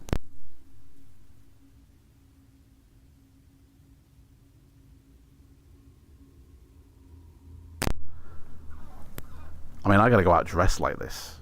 Outside. You know, in the world. Hi.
Okay. Sorry about that, guys. He came early. He said he'd be coming at 1. And he's like, 11:30, mate. I'm coming. Okay. Oh, my life. Honestly, I look like such a muppet. I'm going to put a picture in my Discord. I took a selfie of myself while I was out there. I'll put a picture of myself in Discord of what I look like. I'll put it in the Fighting Fantasy channel, not the main channel. Because honestly, I look like such a donut. And people were passing me by going, the fuck? So there you go. That's what I look like. Stood outside wearing a Chewbacca onesie, waiting for a guy to drop off 2 bags of laser discs. I don't even, might even be a Star Wars one in there. I don't know. But yeah, honestly, I'm surprised the RSPCA didn't turn up. In all honesty, neighbor is calling the dog pound. Lost dog.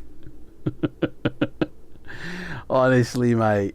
Oh, bloody hell. Anyway. Oh, what a day. May the 4th be with you guys. Honestly. Is everybody back from their little break? Is everybody, back from toilet, coffee, shagging, whatever you did? Is everybody back? Let me know. I don't think there's a Star Wars sort of disc in here. The dude just threw him in the back of his boot, to be honest. But yeah, there's like 42 here. I got a pretty good deal, I think, considering some of these are massive box sets like this one, and it's sealed. This one is. Oh, it's not. No, it's not. But look, The Lion King, fucking big, massive, fat box set of the Lion King film. This is a really good set. This is THX. I'll enjoy when I finally get a Laserdisc player. I haven't actually got one yet. But yeah, I'll look forward to that one. So, I don't even know what titles are in there. It's going to be a bit of a fun one to have a look, to be honest. So, something to do. Anyway, let's continue, shall we? We were reading Return of the Jedi. So, it seems that Boba Fett has come across us. Jabba the Hutt is chasing us through his palace. So, when everybody's ready, and hey Jack, check this out. Look at the shirt Yoda's wearing in the picture. He's such a cool motherfucker. Look at him. He's got some sort of Ziggy Stardust top on, and it's got Darth and Luke fighting on it. He's got a Star Wars themed T-shirt he's wearing. Oh man. So, how are you, Jack? Anyway, mate. Jack's like, what the hell have I walked into? Eh? So, right. Oh! I need to thank somebody, and I've forgotten. Hang on a sec. I had in my mind that I had to thank somebody.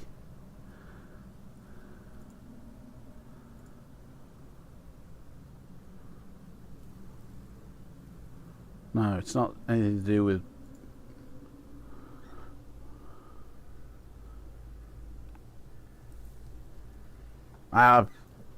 It'll come to me. It'll come to me. Can't remember.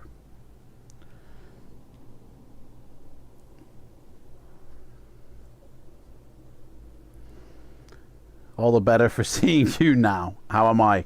Mate, sweaty as fuck.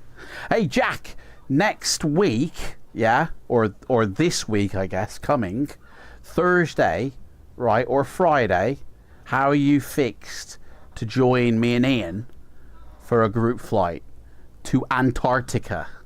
We're thinking of taking off from New Zealand and taking one of the commercial jets and flying it into Antarctica. How are you fixed for either a Thursday or a Friday? I think Ian was saying Thursday was better. Jorg from MFS. Yeah. How are you fixed for that, mate? Let me know and we'll begin the story. This is Return of the Jedi, Choose Your Own Adventure Star Wars, or Choose Your Own Star Wars Adventure. The last one we read just now was okay. Han and Chewie. It was alright. We didn't get far. We literally got nuked before the story started. So next Star Wars Day, we'll try again, guys. Okay? Book you in? Beautiful, mate. Beautiful. So, you were born, and this is to everybody now. This is our character, who hasn't actually got, like, a name.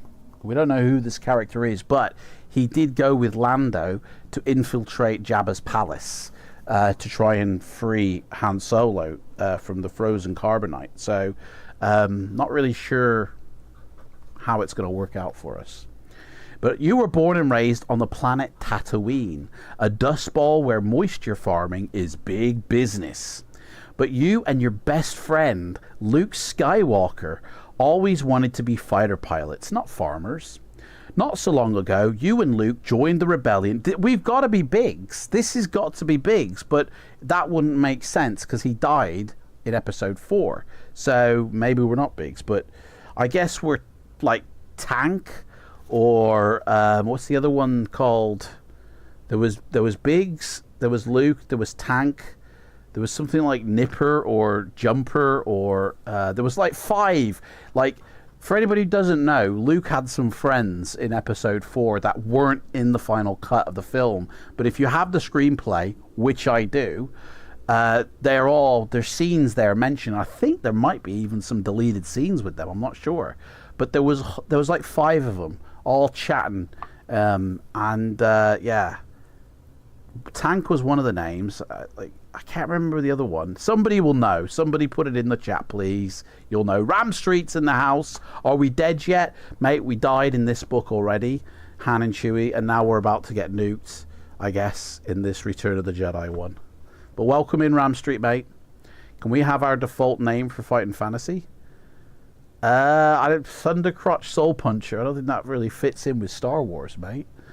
I mean, I've just, shoehorned in Star Wars related stuff here, to fit the theme of the day. But, I mean, you can call yourself whatever you want, mate, if at the end of the day.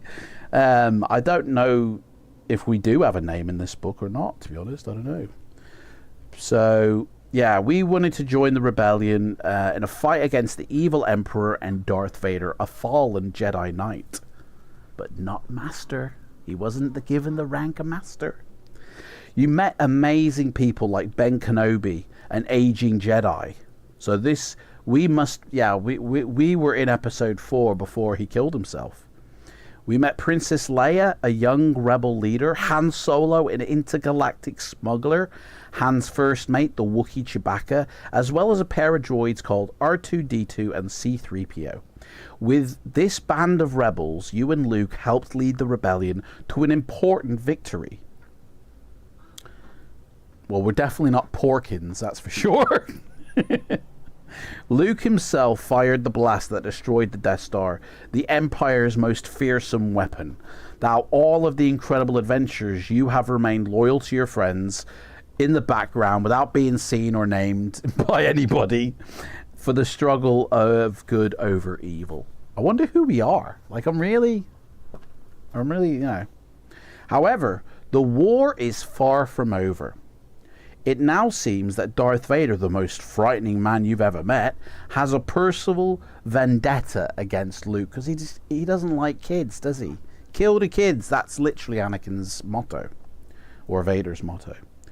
Not long ago in Cloud City, you and your friends, along with old friend of Solo's named Lando Calrissian, faced Darth Vader. So we were at Cloud City as well. Mate, who the fuck are we? No, I'm sorry. We weren't at Cloud City because we know who... Are we No, we're not Princess Leia. I don't know who we could be because nobody else joined them on there. So this time, things didn't go your way. Like, who the hell are we? Maybe we're the red R2 unit with the bad motivator. Wedge, that was another one. Wedge. Yeah, Wedge survived. Well, we could be Wedge. We could be, we could be Ewan McGregor's uncle. That's a good shout, but he wasn't in Cloud City, was he? He didn't join the Cloud City posse. So, Han signals to Chewbacca further along the tree line. You pass along the instructions, but you and Leia go with Han. Maybe... Oh, I don't know. Honestly, I don't know who we are. He sneaks up on the remaining guard from behind and taps him on the shoulder. "Excuse me, pal," he says. "Is this where I sign up for the bunker tour?" "Halt," the guard says, turning around. "Halt! Get your hands up!" "No, I don't think so," Han replies and walks away. The guard follows him around the corner right into a squad of rebel commandos. After the guard is captured, Han orders the commandos to spread out. Spread 'em! "I'm coming in." To prepare for the destruction of their ass. No. Prepare for the destruction of the shield generator and to cover the door. Unfortunately, before you and your friends can set the charges and blow the generator, more Imperial troops arrive with huge armored mechanical walkers. You're badly outnumbered. You've been captured, which is when the Ewoks attack. We got a little picture there, guys. Look at that. Nim nim. Nice, cool illustration there. Line drawn. Style of Fighting Fantasy. We are the living... Honestly, maybe we're just the Force. You know, so...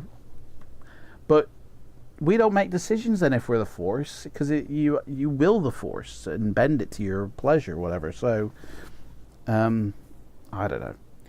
The furry little creatures swoop out of the forest and fight the Imperial troops as fiercely as the rebels themselves. Together, the Ewoks and Commandos ambush the stormtroopers from dozens of locations. And now it's asking me to turn to another page. No choice there. Okay. As you, Leia, and Han try to break into the base to plant the explosives, Leia is winged. I thought it said winged. Winged by a blaster shot. The stormtroopers move in and you and Han must lower your weapons. But since you were blocking their view of the wounded Leia, the Imperials can't see that she still has her gun blaster. When the stormtroopers lower their guard, you and Han leap aside and Leia blasts them. "That's it! Let's go!" you cry. "Maybe not," Han says. You look up to see what he's staring at. An Imperial... They're just describing what's happening in the films. We haven't actually made a choice yet. An Imperial walker has just arrived, its guns pointing right at you and your friends. Suddenly, the hatch on top opens up. Chewbacca pops his head out and howls a greeting. It isn't long before the Imperial walkers and other vehicles are destroyed by the little Ewoks' booby traps and the Imperial soldiers defeated in the forest. A short time later, you and your friends plant explosives and blow up the base, destroying the shield generator. Hooray, it says. Now turn to page 15. Do we get to make a choice in this book or what? Get the fuck out of here! Right, it's told me to turn to these pages. Now turn to page 15. So I turn to page 15. And at the bottom, Mate, I don't get this at all. With the shield down, the rebel fleet in space. I'll read it and you'll see what I mean here. I don't get this at all. This is a weird book if this is true. With the shield down, the rebel fleet in space above Endor is able to destroy the Death Star. The explosion in the sky is as bright as a second sun. The Ewoks and rebels all cheer. I just hope Luke got off that Death Star in time. Han says. He did. Leia whispers. I can sense it. He's coming back. Well then, I guess we just have to hope Lando's okay too. Luckily, Lando is fine. That night, a huge celebration is held on Endor for all the rebel troops with the original John Williams score. Nip nip, dip dip dip. You know, without the remastered bullshit. Luke has laid out that the armor of Darth Vader on a pier and set it alight. Guys, it's sausages for everyone. A Vader sandwich coming up. We're having a barbecue. Daddy's on the dinner plate. Later you find him staring off into the darkness, stroking one out. What are you looking at, Luke? Oh, sorry, this is us asking him. Hey, Luke, what are you looking at, mate? Is Ben back? Why would we ask that? Hey, mate, what are you looking at? Can you see Ben, Yoda, and your dad for some reason? He smiles. Yes, and Yoda, and one other. Vader? You ask, surprised. No. Luke shakes his head. No longer Darth Vader, but the original Anakin Skywalker. Fucking writing in this, the original Anakin Skywalker, or rather the remastered Anakin Skywalker, because it ain't Sebastian Shaw you're looking at, mate. My father, they're here with us, old friend, and they'll never be far away. The balance has turned toward the good. The Jedi have returned. The end! Guys, the end! Now, I literally didn't get to make a choice. We didn't make a choice.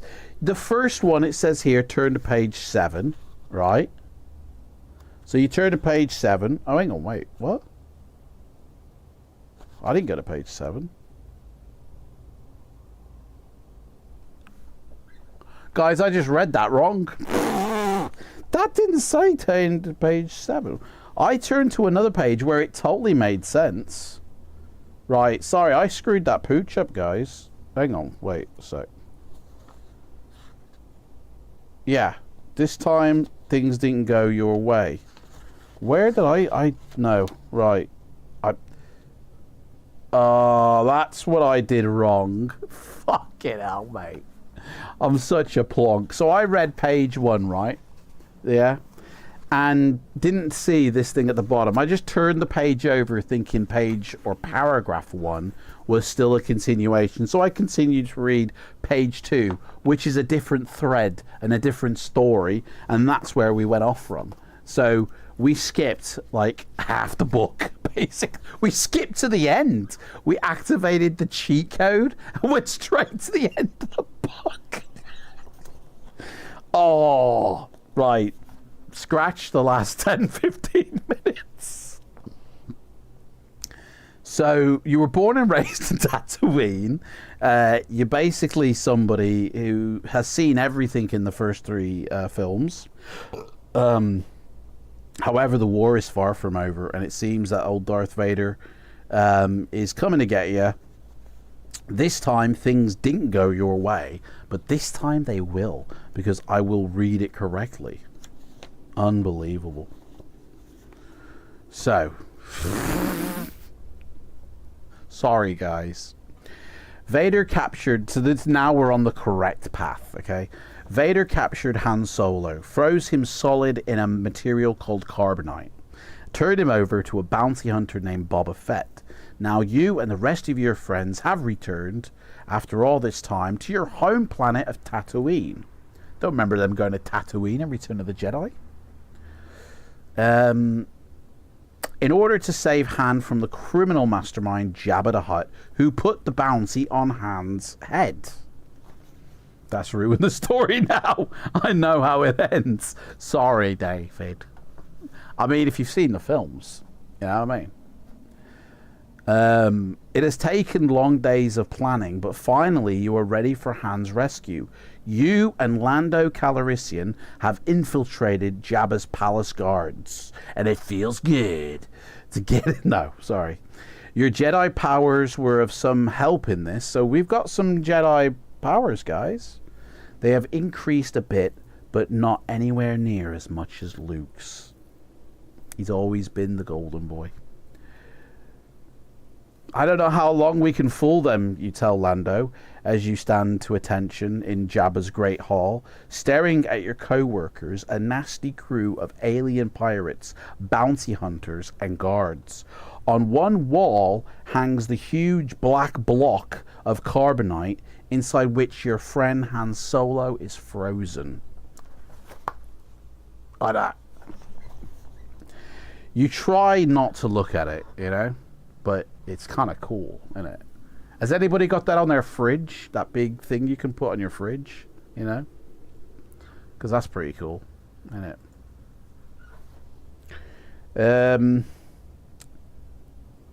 The droids should be here soon. We just have to wait until tonight. And then we can get to hand then, says Lando. So we got to stay undercover, it says. Time to stay undercover. Oh, look at that picture, guys. Now that is some good artwork. Look at that.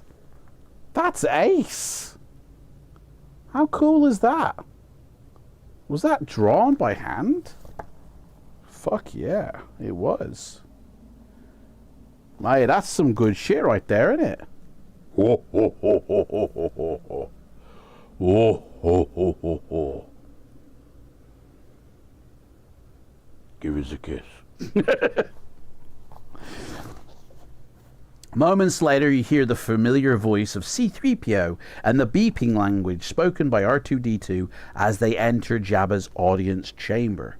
They are led by Bib Fortuna, one of Jabba's highest-ranking men, with big bollocks on his head. Fortuna's head is large, with long protrusions like pigtails wrapped around his neck. His hideous face almost looks handsome compared to his boss, though. Jabba sits on a platform, a huge, legless slug of a creature with disgusting habits, and yet he was chasing us through the palace moments earlier.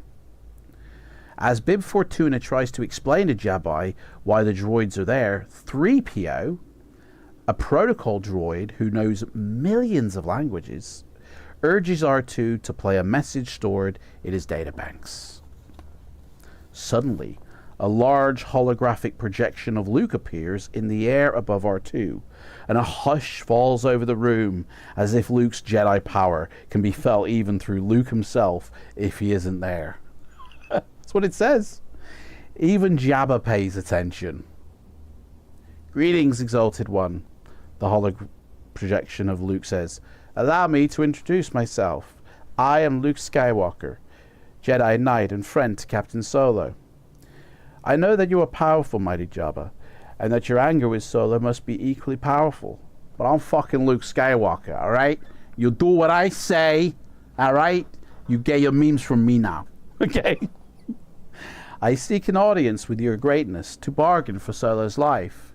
If you don't agree, I'll fucking kill you, okay? Will Luke pull this one? Look what it says. Will Luke pull this off? Will Luke pull it off?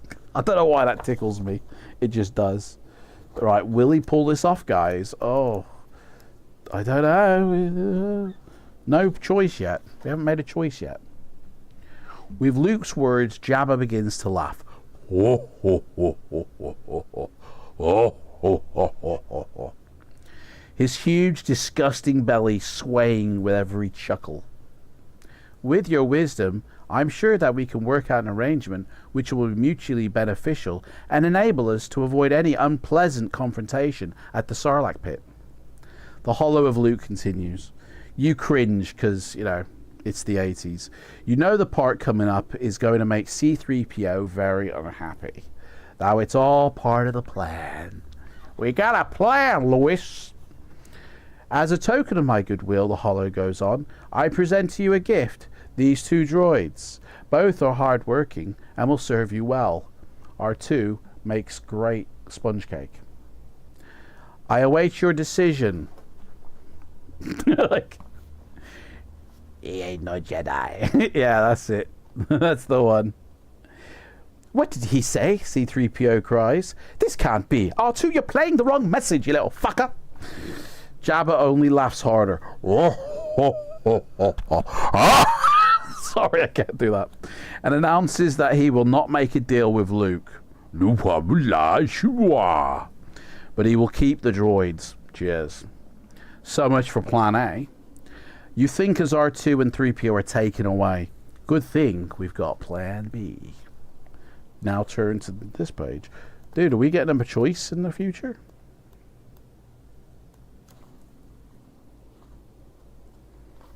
The audience chamber grows more crowded. The band plays loud music. Let's hear it again, guys. And the slave girls dance for Jabba the Hutt, their master.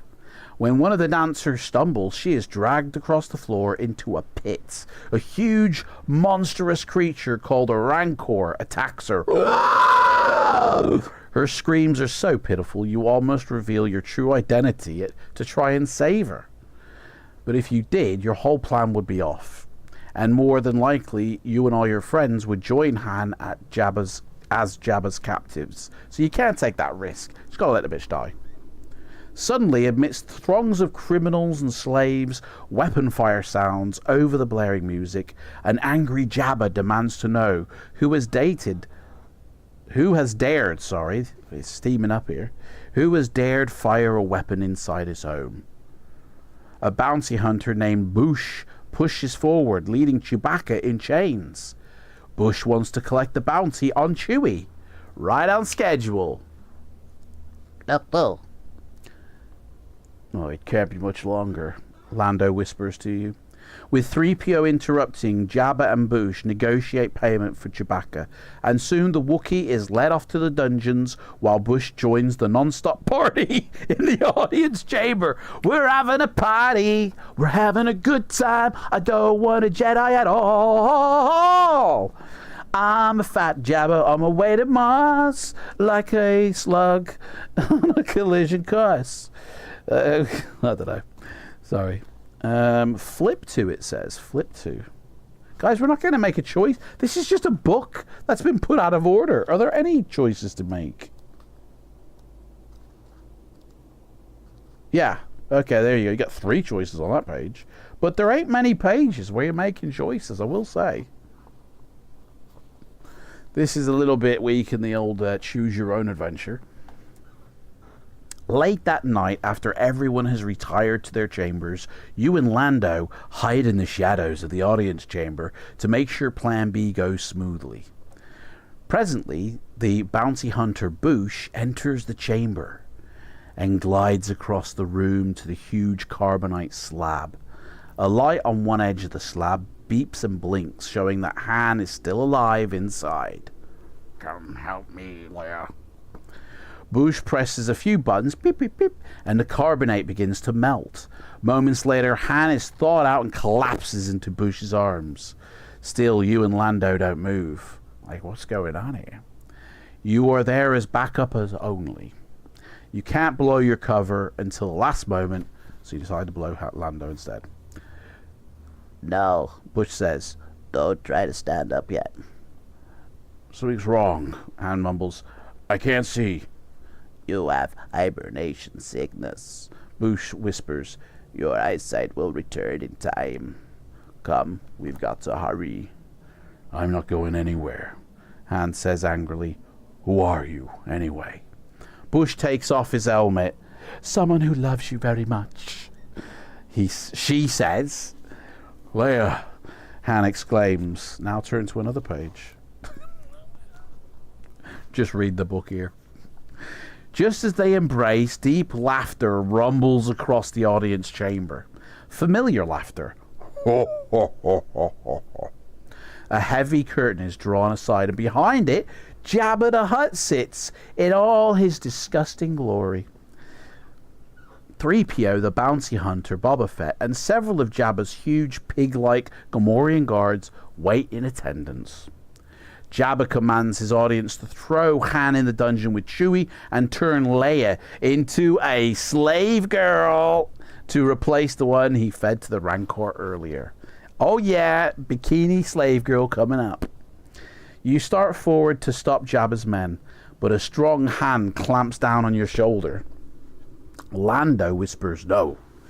If we reveal ourselves now, we won't have a chance against them. If we wait for Luke, maybe we can still get everyone out. But if we don't do something now, Han may die before Luke gets here. You argue. Jabba may kill us all. Guys, you get to make a choice. Wake up. Wakey, wakey. It says here you can either wait or you can attack now. What would you like to do, guys? For anybody still here, get that suit out, Miss Leia. What would you like to do? Would you like to wait or attack now?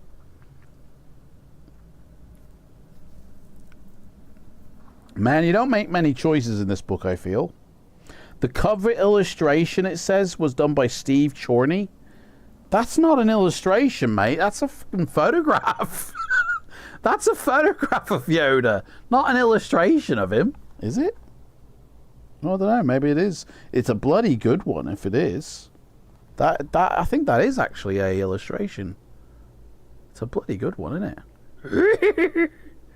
You must learn. Wait, Jack says. I know we know the right choice. I think we know the right choice. Let's wait. Let's do some waiting.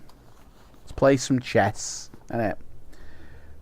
We've got to play it safe and follow Luke's plan, you argue. If we attack now, even if you do have some Jedi powers, the odds against us are just too high. With Luke here, it might be a different story. You stare at Lando. You feel a flush of anger, jealous. That Luke is a master, and you're still a student of the Force. But you know Lando is right. Luke spent a lot of time making sure every detail was perfectly planned in a cave as he built a lightsaber. You and Lando have disguised yourselves as palace guards for a very good reason. If the plan goes wrong, you'll be there to help out. Only as backup, though, because you can't interfere with the main story. Because really, we don't know who the hell we are, do we? It would be good if this was an alternate universe and you could change the story. I don't think that was clever enough thinking back then, mate. But that would be cool. I think they're just locked in on the IP of what's to come, and so they want to faithfully recreate the thrill of joining in the actual story of what happened, you know. But that would be cool, mate. That would be cool. Join the dark side, you know. Let's get some electric going on.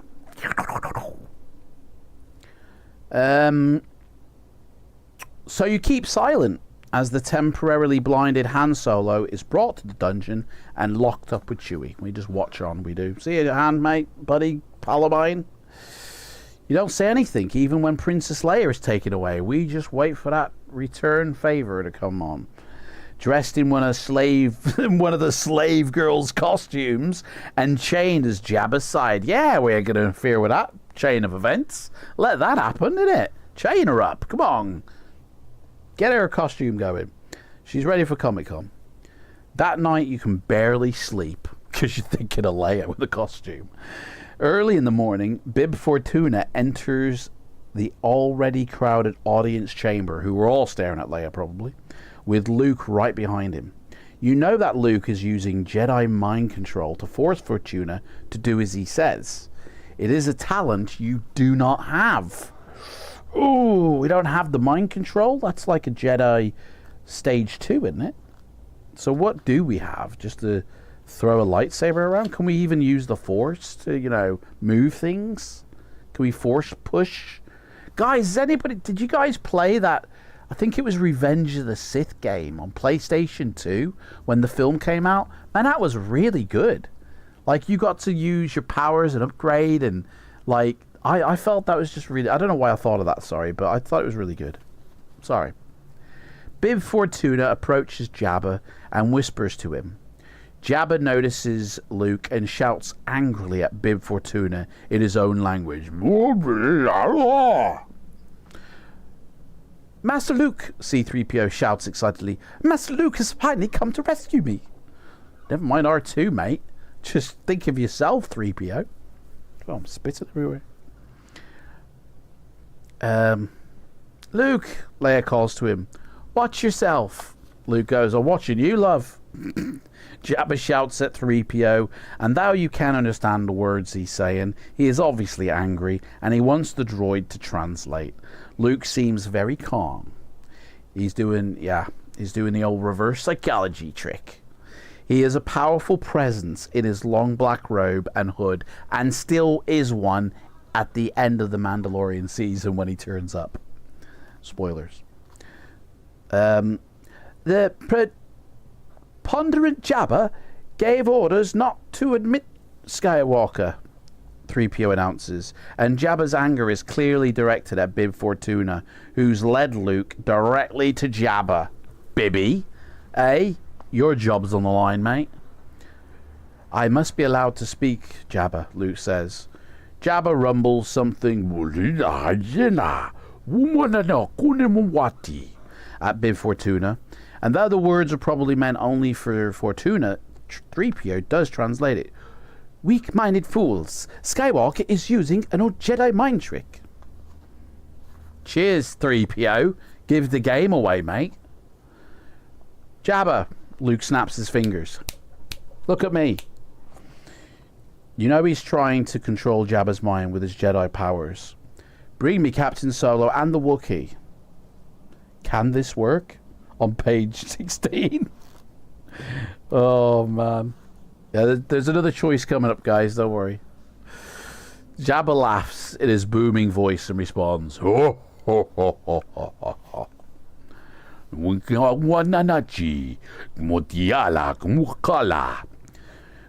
Basically, 3PO starts to translate again.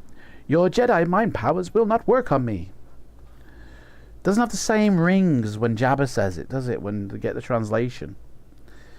Nevertheless, Jabba, Luke says, I'm taking Captain Solo and his friends. You can either profit by this or be destroyed. It's your choice, but I warn you not to underestimate my powers. Jabba is very still as he replies. 3PO translates it. There will be no bargain, young Jedi. I shall enjoy watching you die. It's like a carry-on film with 3PO doing the translation, because in the film, obviously, Jabba does speak and we get subtitles. But in the book, 3PO does it, and it's just like comical with him, you know, with his voice and the manner in which he speaks. It doesn't have the same ring now. Jabba laughs again. Ho, ho, ho, ho, ho. You know what will probably come next? The Rancor Pit. And you wonder if you should warn Luke. It would take away one of Jabba's advantages and probably help bring a quick end to the fight. But Luke's plan is to keep you and Lando as a last resort. If you reveal yourselves now, you could blow that. So, do you want to keep silent or do you want to try and warn Luke, guys? Keep stump or try and give out some kind of sign to Luke. Who knows? What shall we do? As cool as this one is, it's not as involving, I'd say, as the other one. Still nice, I guess, though. Have a Star Wars themed one. Can't wait to get back to Fighting Fantasy. You know, next time. Fighting Fantasy done properly, that's what it is. 18th.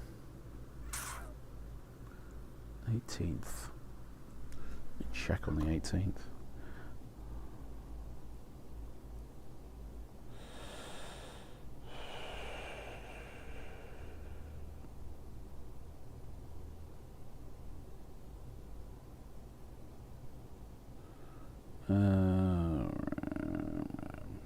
Don't have anything in there.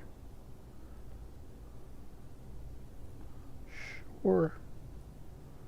I think I do, though. I think I do have something. What shall we do, guys?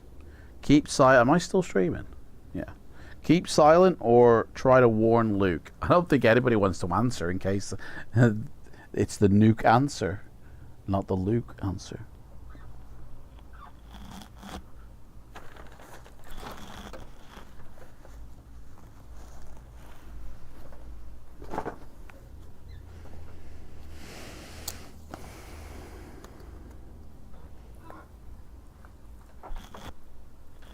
Hey, where'd it happen to?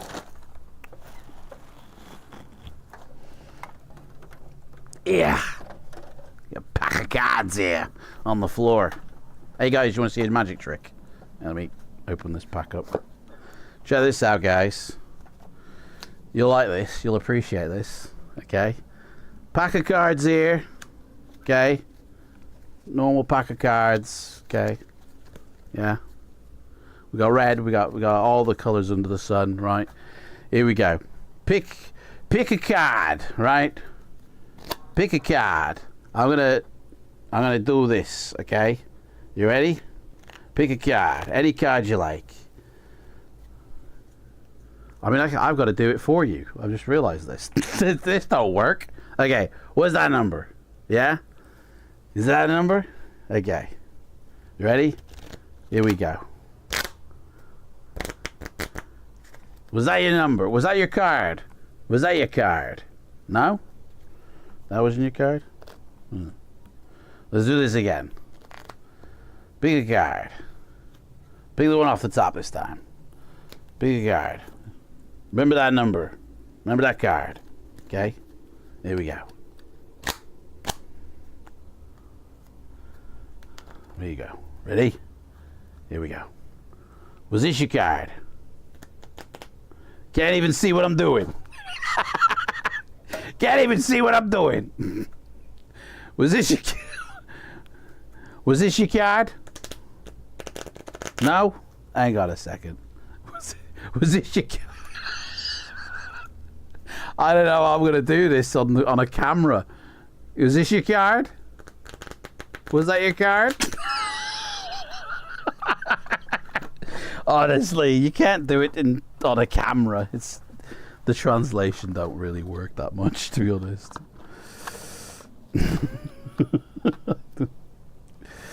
I don't know, man. I don't know. Fuck it out. All fun and frolics.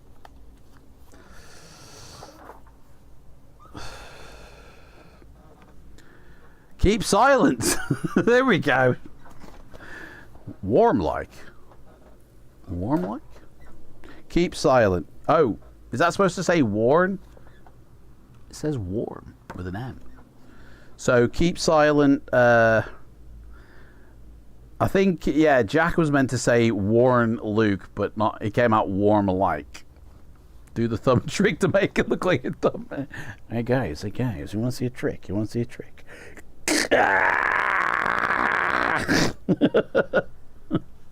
It's my Jedi powers, guys. My Jedi powers. Right, so I don't know which one to choose here, because Jack did say, no, I'm going to keep David's one here. Keep silent. Let's, if you keep silent, you know that if you do warn Luke, you might be giving away the only secret advantage that he has. Luke is a Jedi Master. He knows what he's doing, you know? And you must have faith in his ability to overcome whatever Jabba can throw at him. 3PO is obviously agitated, and the droid suddenly cries out to Luke, trying to warn him of the trapdoor on the floor. You are relieved that your cover is saved, and Luke warned. So Luke would still get warned anyway. You remember, guys, from the film? Master Luke, you're standing on the... Jabba bellows orders to his huge pig-like guards to take Luke away. As the Gamorrean guards begin to move toward him, Luke reaches out with the Force. As if pulled by some invisible rope, it lands in Luke's right hand. At the same moment, one of the guards grabs Luke around the chest and begins to crush him. And together, they both stumble into the trapdoor. Leia tries to shout a warning, but it's too late. The trapdoor is open, and Luke and the guard both fall into the Rancor pit. You've got to help your friend. You take a step forward.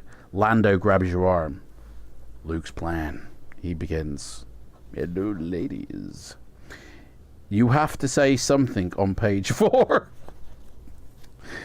Oh, the writing. Okay, we're going to make a choice here soon, guys. His plan is not going to work if he gets eaten by a Rancor. Besides, you can just hang back and let me go after him, Lando. That way, even if I'm caught, your disguise will still be intact. You can do the job by yourself as well as we could do it together. Lando shakes his head. I don't know about this, kid. He says, Luke's plan was pretty specific. He obviously put a lot of thought into this before we came after Han. And he's from this planet, after all. He knows what he's doing. Man, this planet is getting worse all the time. I'm from this planet too, Lando. Alright? You say, trying not to raise your voice. I know how dangerous that Rancor is. And Luke didn't know he'd have to face one when he walked in here. If he had, I think he might have a different plan, Lando. If we blow it now, Lando says, we might not be condemning ourselves and handing the others to death. Is that what you want? Of course not, you reply. So, do you go down into the pit after Luke, or do you stay silent and wait? What shall we do, guys? Do we follow Luke into the pit, or do we stand and just watch it all unfold? I mean, yeah. Where's the Micro Machines offer? That's what I want to know. Get your free Star Wars toy, but... Oh yeah, get your free Star Wars Micro Machines. But they're not Micro Machines.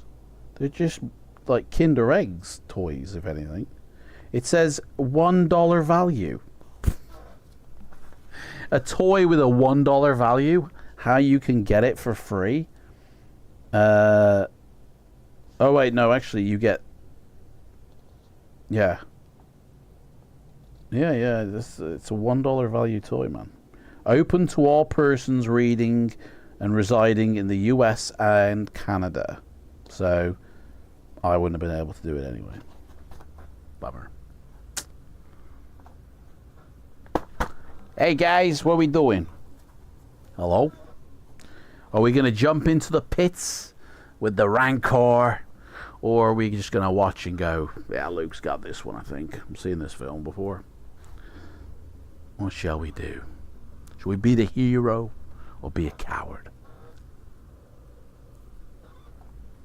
I wonder how we join the dark side in this book. What is the... Jump! David says jump into the pit. Let's go after Luke.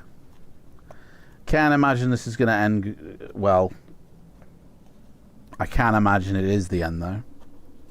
Oh, it ain't. I'm sorry, Lando, you whisper. Luke's been my best friend since I was little. I can't let him face the Rancor by himself. Keep your bloody disguise and stick to the plan. Without you, we'll be in real trouble. You move away from Lando so nobody will notice that you are together, and you pull off your disguise, draw your blaster, and go charge into the main audience chamber. Ah! You manage to shoot one of the Gamorrean guards just before you reach the edge of the trap. From there, you leap into the pit, and you can hear Jabba laughing as you fall. Luke calls out to you as you land, drop, and roll. Land, drop, and roll. You come up with your blaster in hand. And look, there's a picture, guys. How cool is that?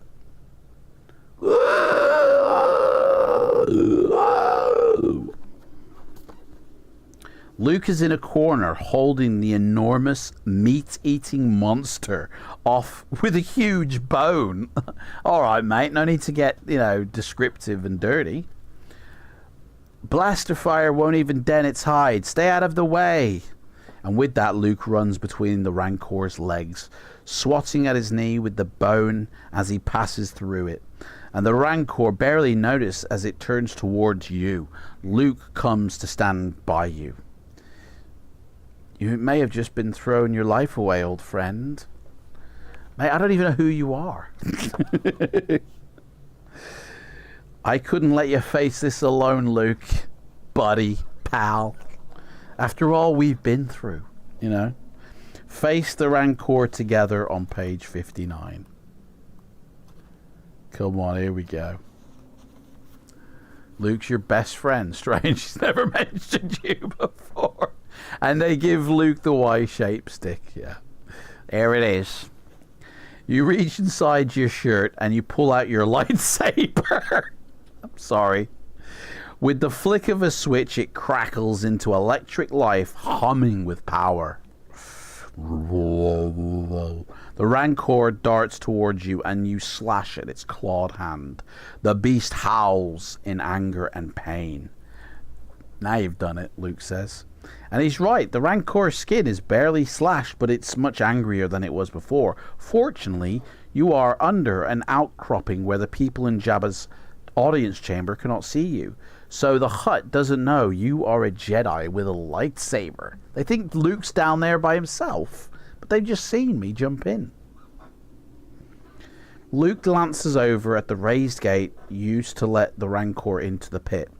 Beyond the open gate is a second closed door. If we can get in there and close that gate, we'll be safe, Luke says. Yeah, whatever you say, mate. You're the master. But if we can set this guy free somehow, we might be able to use the chaos to grab the others from the dungeon and make a run for it, Luke. Did you not think of that? Luke looks at you. Well, that's pretty risky, and it is my movie, he says. Well, no more so than your plan, you tell him. You're getting a bit malvy to Master Luke here. Hey, you say with a shrug, look around, old friend. What do we have to lose? Let's set this monster free. It'll just look cool. And then Luke goes, well, have you not seen Jurassic Park, mate? Never works out well. Luke nods. Okay then, we'll head for that tunnel between the pit gate and the door that leads into the palace. Jabba won't be able to see us. You've got to wait until then to use your lightsaber. If we make it that far, you can hold the Rancor off while I get to the control panel for the door. Then we just cross our fingers and hope, I guess, because, well, we've never seen this in the movies. What do you mean? If we make it, Luke. We're gonna make it. Luke smiles. Nobody lives forever, he says calmly. But you don't know, Luke, what happens as the Force Ghost, do ya? You haven't gotten that far in your training, young Jedi. Thanks, you reply. That's very encouraging. As Luke begins to answer you, the Rancor charges, roaring in fury and trying to slash its talons under the outcropping where you are hiding. You swing your lightsaber around again, cutting into its fingers. Next time it comes for us, swing at it once, then stash the lightsaber inside your shirt, and we'll both make a run for it. Luke says, we're only going to get one chance at this bullshit. Let's make sure we only need one, you say. Luke nods. The Rancor howls with pain, hunger and rage, and comes for you again. You cut into its talon with your lightsaber, and then click it off. I just realized it. Oh, yeah. Okay. Now! Luke shouts. Now turn to page. I mean, we're still alive. That's the main thing. There's still not a choice to be made yet. As you run, you hide the lightsaber inside your shirt. Luke runs in front of you, darting between the huge monster's legs. You follow as quickly as you can, but the Rancor notices your retreat. It reaches between its own legs to catch you, but its arms get tangled and it slows to recover. Its anger may have brought you the time you need to survive. Luke runs ahead of you. He's always been faster, but this is different now. His speed is just effortless. He's doing the Bruce Lee version, you know? You feel the hot breath of the Rancor on your back as you run. Boing. Its roar behind you is so loud you want to clap your hands to the side of your head, but you're afraid to do anything that might slow you down. You can't afford to lose a single step. Ahead, Luke runs through the open gate into the short tunnel and lunges for the control panel, the one that will lift the door leading out to the palace. Then you're in the tunnel too, out of Jabba's sight. You pull your lightsaber from your shirt, it sizzles to life in your hands. You spin around as the Rancor is about to grab you, and you're able to hold it off with a slash of its arm. And you see that the monster has a little piece of cloth from your shirt in its claws. Too close, you think. Keep that Rancor back on page 31. Rancor, get back. You hold it off for a few seconds longer, then you hear a rattling of chains as the palace gate begins to rise. Luke is standing right in front of it, and Jabba's guards are shouting from the other side. You don't want to you don't want them to see your lightsaber. So you've got to be careful. If this plan doesn't work, you'll need it as a secret weapon later. But honestly, if it doesn't work, you'll die, and I'm sure Luke will still get out and save the universe. So, does it really matter? The Rancor looks up to the opening gate, growls, then takes a step toward it. You stay still, not wanting to draw its attention. The beast starts to move towards the end of the tunnel, toward Luke. You're about to scream for Luke to move when he leaps and grabs the opening gate. He is pulled high up with it, out of the Rancor's path. The Rancor roars as it lumbers into the palace corridors. The guards scatter, shouting in fear. The palace becomes a hurricane of chaos. People run everywhere, trying to escape the Rancor. Several guards and some of Jabba's slaves are slashed and tossed aside by the beast. Well, I hope Leia's okay, because she's a slave. Let's move, Luke says, dropping to the floor of the tunnel.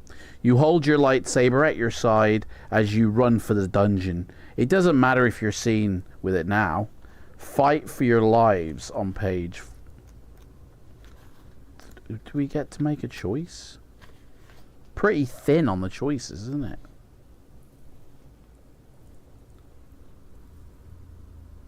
Luke's your best friend, yeah. Finally, it's changed. What do you mean?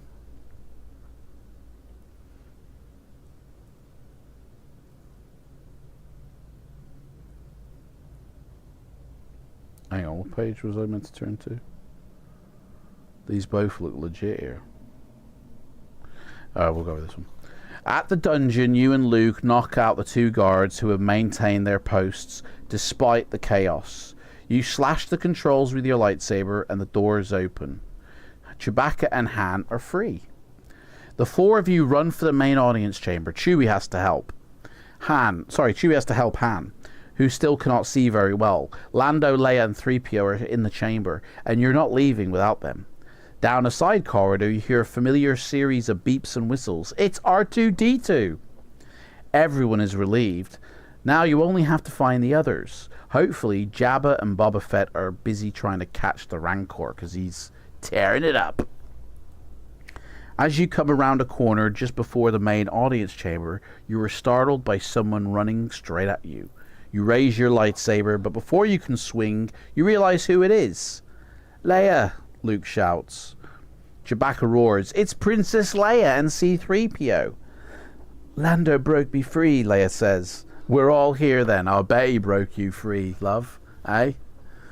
The Rancor is not killed yet. Yeah, the Rancor is still alive. Yeah. Yeah, but Lando is still, Luke answers.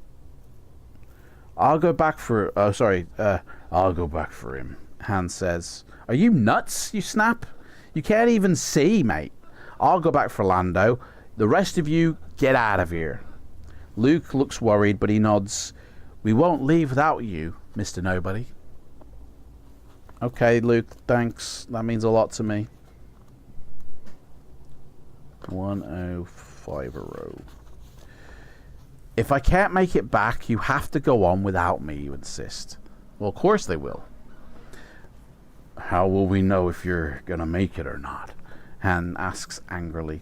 Chewbacca roars in agreement. Indeed, 3PO chimes in. We cannot simply take off without you. Lieutenant? Oh, we're a lieutenant. There you go. It would be unthinkable. Why, we could never show our faces among the Rebel Alliance again if we... Luke will know what to do, you say. Won't you, Luke? I'll know. Luke admits. May the Force be with you. Hey, actually said it in the book. May the Force be with all of you, you say. To all of them. And you turn and begin to make your way toward the main audience chamber behind you. Chewie roars one last time. Arr! And R2 swoops off a series of loud beeps. I can't do R2. My lips are not wet enough. Nah, forget it. Then your friend turns and head the other way toward the waiting land speeder and escape. Well, this is a relief, R2, you hear 3PO say as they disappear down your corridor behind you. Thank goodness Master Luke found you. You simply cannot get along on your own. And thank God that guy now is left. I didn't know who the heck he was. R2-D2 beeps angrily and you laugh. Then you cannot hear them anymore. The sounds of battle deeper inside the palace echo down the halls. The Rancor is still fighting, but you know the battle will not last long. If enough of Jabba's slaves and guards fire at the monster, it will die. You hope the Rancor lives long enough for you to find Lando.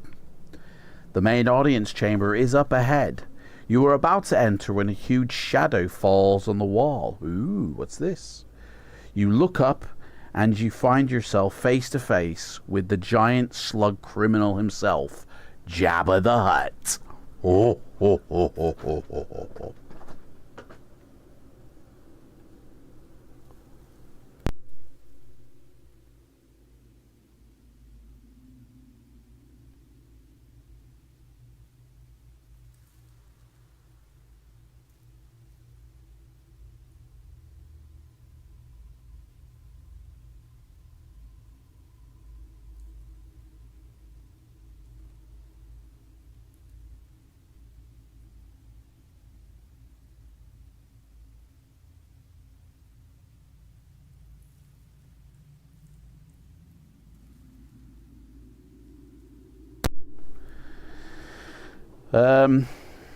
Jabba sees you and starts to thunder in his babbling language.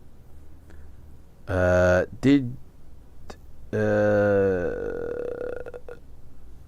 I hit mute? Yeah, sorry. I haven't read any of the book.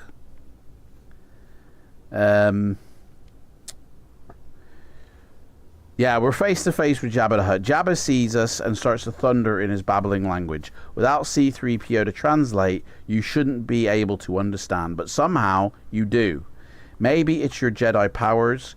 You know Jabba has just shouted, "Get him, you fools, and find his friends. They're all getting away." Suddenly Jabba speaks a bit of English. Like, be brave against the Hutts. That's what happens when you ordered, like, the double pepperoni. Be brave against the Hutt. Here we go. There's a choice to make coming up here, guys. You don't think you can take on Jabba one-to-one.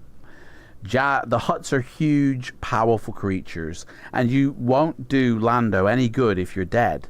On the other hand, you don't want Jabba to go after the others until they've had time to escape. Your fear nearly overwhelms you. But you know you have to choose. If you run away, Lando and your friends may end up dead. If you try to fight the Hutt, he will almost certainly beat you.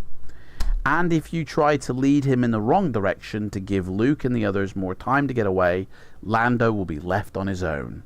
There doesn't seem to be any easy choice this time. So there's 3 choices to make, guys. Pizza the Hutt, yeah.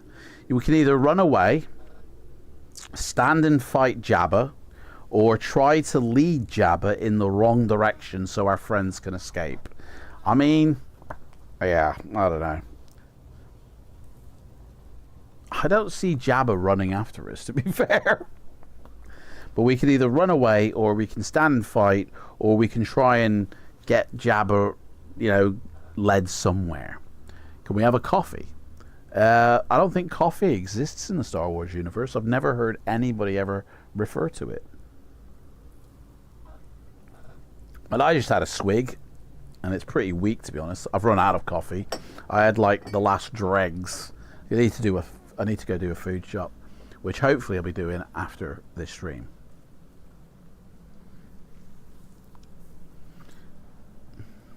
So, coffee with blue milk. Yeah, blue milk. Man, do you know what I should have got? I should have got a glass of milk and put some blue food coloring in it. I missed out on that one, guys. Missed out. Jabba needs Weight Watchers. I think we can outrun him. Yeah, we should be able to outrun the fat slug. So, Which one shall we do, guys? Whoa. How long have we been going, man? Blue waffle. Oh, mate. Thanks for that. Yeah, the only thing to have with blue milk is a blue waffle, surely. You know?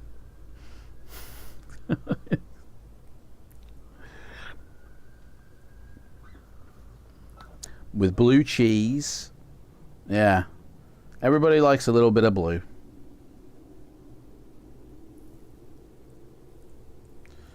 Can't beat a bit of blue.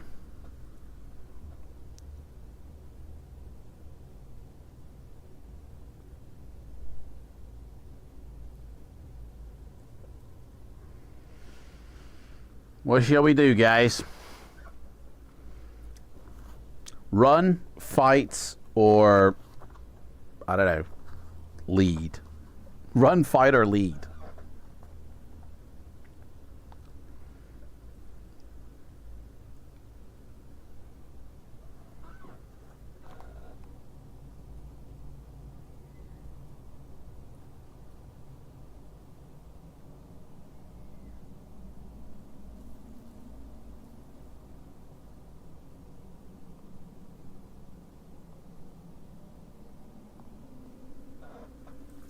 Lead. Flaming Heron is saying try to lead Jabba in the wrong direction. Try and lead Jabba to one direction. Yeah? Well, not all of us are trying to get away, slug. You snarl. Jabba emits a deep laugh. Oh, ho, ho, ho, ho. That sends chills down your spine. He says something. You barely understand that he is giving you one last chance to live if you tell him where the others have gone. You look around and notice how narrow the hallway is. A plan takes shape in your mind. You'll have to kill me before I tell you anything, Jabba. And Jabba laughs again. Oh, ho, ho, ho, ho, ho. Then, instead of answering you, he attacks you. You are surprised at how fast a huge hut can move. Fear leaps into your heart. No, you shout. In the second before Jabba is able to crush you beneath... Hang on, what? In the second before Jabba is able to crush you beneath his huge body, you leap high into the air, put your hands on your head, and flip over him to land in the hallway behind. The hallway is not wide enough for Jabba to turn easily, and he's stuck now, just as you planned. Now you have a few precious seconds to run away. It is so easy to leave Jabba in your dust.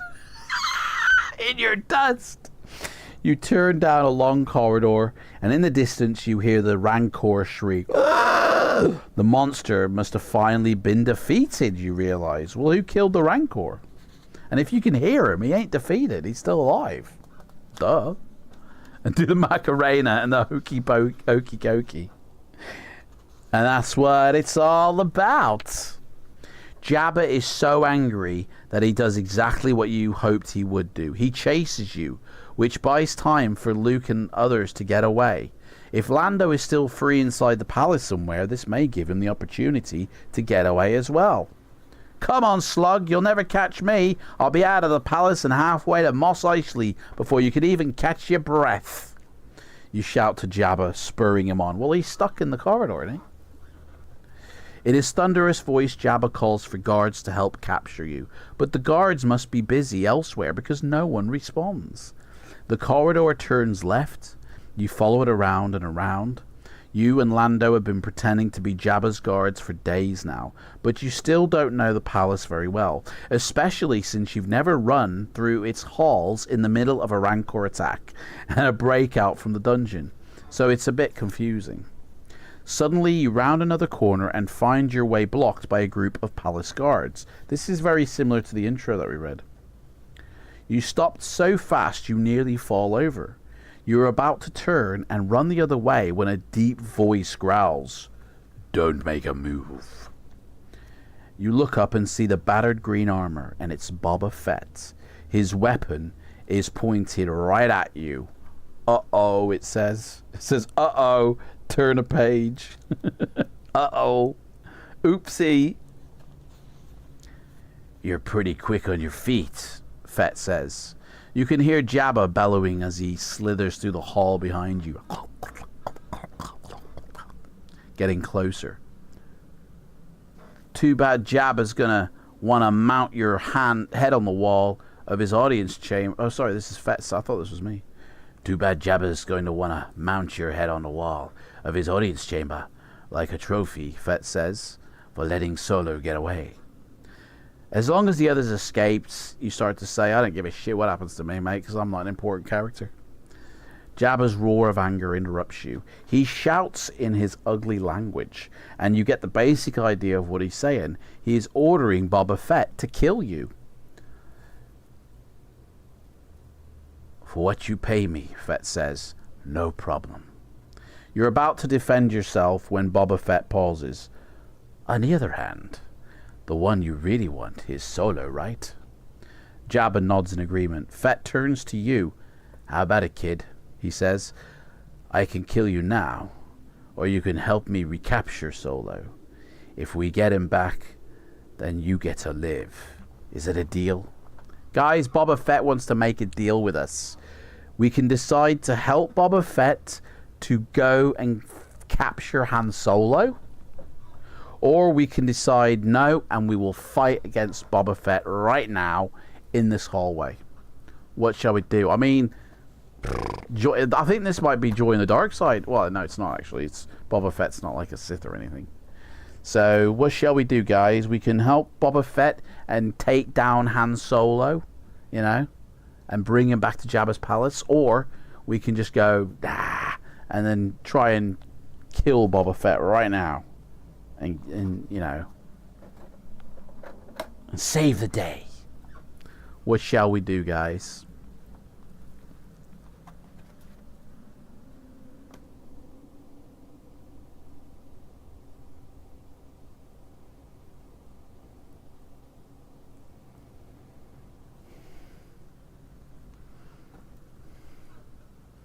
What you want? Might have a little... Actually, no, because the microphone's right by my mouth. I'll hear the slapping. I don't think anybody wants to nuke it, do they? Ask him to take us to Baby Yoda. Hey, I mean, that's an option, mate. This is Boba Fett, not the Mandalorian. You know?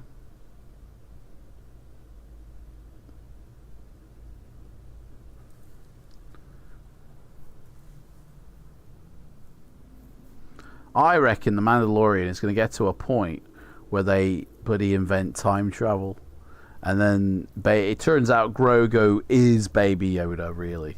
You know, and they send him back like 1,000 years or something. Try and save everything. And that's how he knows all of what he knows. Attack Rhymester says, decide to fight. Let's do it. Against the odds. You feel the weight of the lightsaber inside your shirt. You are a Jedi now. And you can never turn against your friends. Exactly. That's what I was thinking. Fett glances up at Jabba for a second. And you reach inside your shirt for the lightsaber. Never! As you shout, you draw your lightsaber out. It crackles into life, glowing with sizzling energy, and everything happens at once. You deflect Boba Fett's blaster bolts with your lightsaber. The guards behind him start to fire, but you dodge those blasts by diving out of the way. Jabba the Hutt is still in the corridor behind you, however, and when you move, the blaster fire hits the massive crime lord. Jabba is slowed, but not stopped, all at once. It does, and it's done. What the hell? It was just beeping their horn outside. You deflect another blast by Boba Fett and take advantage of the guard's confusion to move in and launch your own attack. With one swing of your lightsaber, you disarm Boba Fett, who was not prepared for you. He is a better fighter than you are, but he has underestimated your speed with the lightsaber. I can hear some commotion outside here. I think the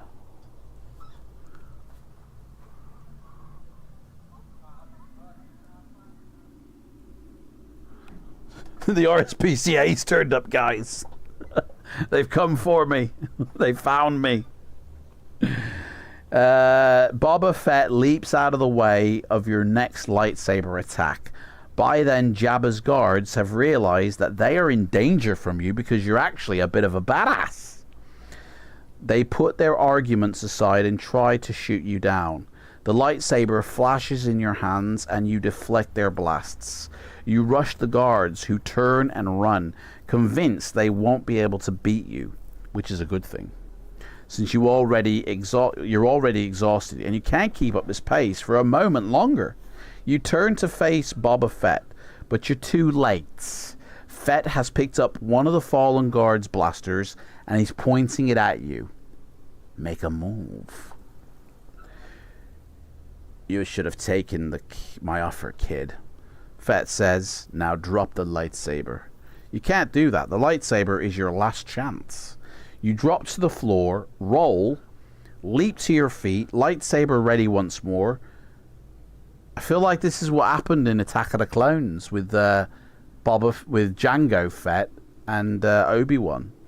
But you're not quite fast enough. Boba Fett gives several blaster shoots, 2 of which hit you directly in the chest. You sink to the floor of the corridor, and the last thing you hear is a peal, P-E-A-L, peal of laughter from Jabba the Hutt. When you wake, you are in Hutt's dungeon, where you will remain for the rest of your days. The end. That's it, guys. We died again. That's actually... I enjoyed that one better, the story, but less choices didn't really make it fun to play here on. So there you go. Dead again, guys. What do you say? That's basically that, isn't it? Unbelievable.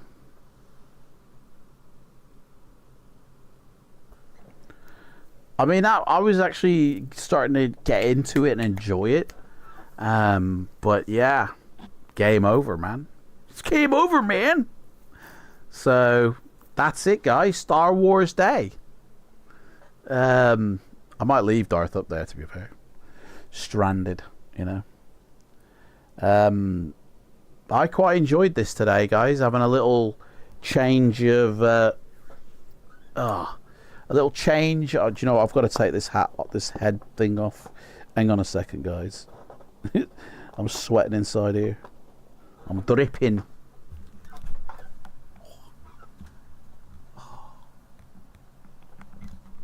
That's so much better. There's so much air coming into me now. Yeah, I really quite enjoyed this, man. Having a little change of pace from what we usually do, which next time will be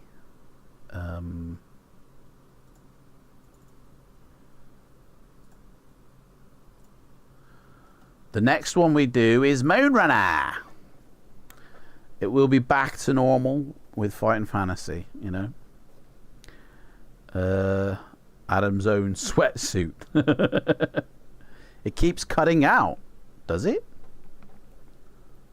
Does it? I mean, I've got nothing that says it's cutting out on the PC, like. Who said that anyway? Jackie said audio keeps cutting out. Can anybody else confirm the audio is cutting out?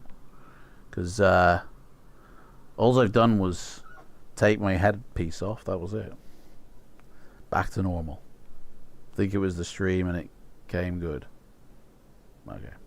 Refreshed. Oh, back to normal, guys. Okay. So yeah, 2 weeks time we'll be doing Moonrunner, guys. So I'll look forward to that one.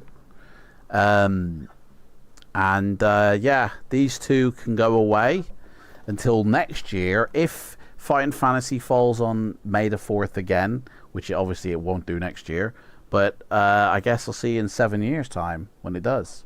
I think that's when it rotates round, isn't it? Every 7 years you get the same day on the same day.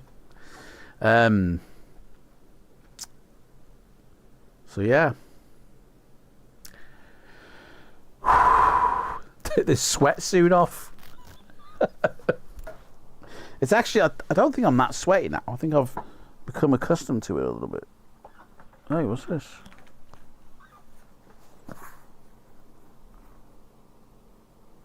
That wasn't there before. Mount your TV. Oh, okay. Put that there. So yeah, I'll tell you what. Really quick, let me make next time stream, and I'll drop the link in the chat. Just give me 1 second, guys. Alright. So yeah, reuse those settings. Moonrunner. Moonrunner. Oh, someone is at the door. Hang on a sec, guys. Be right back. Someone's at the door.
That was weird. So the kind of like landlady is ringing to say that there's a parcel. Not even for me.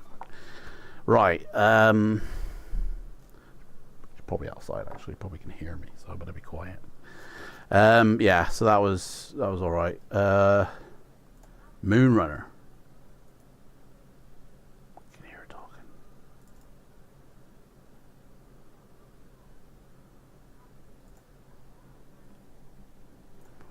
Right, so let me drop this link then, because I'm going to say the 18th, but I just have a feeling I'm busy that day. So I'll initially put the 18th, but it could be next week if I'm busy on the 18th. So done. So I'll let you know tonight. I'll let you know by like the next few hours. Ew, something went wrong. If I am busy on the 18th, because I think I might be, and then I'll change it to next week. So here you go. Here is the link, guys, to the next one. So click that, whack a like on it, and that way you'll get notified of when we go live. Adam's a popular boy. Yeah. Walter White is at the door. Don't know who Walter White is, mate. So that fell flat, mate. Who's Walter White? Let me look him up. Oh, Breaking Bad, right. Do you know what? I haven't seen that series yet, mate. I've yet to see it. So that was fun. You'll have to wear a snake hat for next time. I do actually have a cowboy hat. Well, it's more of an Australian hat than a cowboy hat. But right, let me start the ending off, guys. And we have the 3-minute chat down. And I want to say thank you for everybody who turned up for the Star Wars themed day. I really enjoyed it. It's a refreshing change to the norm. And I look forward to getting back to the Fighting Fantasy, you know, regular stuff. So, and I'm dying for a wee as well. And yeah. Don't forget, August the 27th, we're on 12 hours of fighting fantasy, I'm going to have to sleep the day before, I think, because that's going to be a very long day. 12 hours. Bloody hell. So we're on for that day. And I will have my figures primed for painting. And we'll also do some painting that day. I'm going to start thinking about doing another member stream in the next couple of weeks for May, to carry on with the sorcery books. And I got a surprise for that stream as well. Yeah, like, you won't want to miss it, guys. And I'll do it during the stream, so that's in the next couple of weeks, definitely. 12 hours, yeah, so Flaming Heron, so it would be 9 a.m. UK time to 9 p.m. UK time. So no matter where you live in the world, at some point in that 12 hours, you'll be able to join. Like, I've thought it through. I physically can't do a 24-hour stream anymore. Those days are gone, okay? But 12 hours, that's still pushing it for me, I think. But I reckon I can easily do it. So, and no matter where you are in the world, you'll be able to tune in for a few hours at least. That's my theory anyway. That's my thinking on it. We'll see how it goes. But that's it, guys. What's everybody gonna go do today? What's the plan for everyone?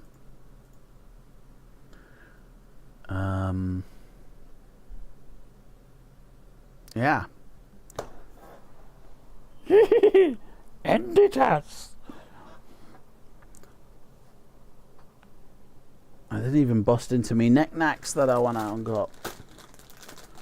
Scampi and lemon. Bedtime, is it? Alright. Night Flaming Aaron, mate. Sweet dreams. And Jack's gonna go fly some virtual planes around. To Cold Ballistic, Flaming Aaron, Jack, Leo M, Rhymester, Wargaming Dad. That's too many. I can't remember. See you guys. I love you all.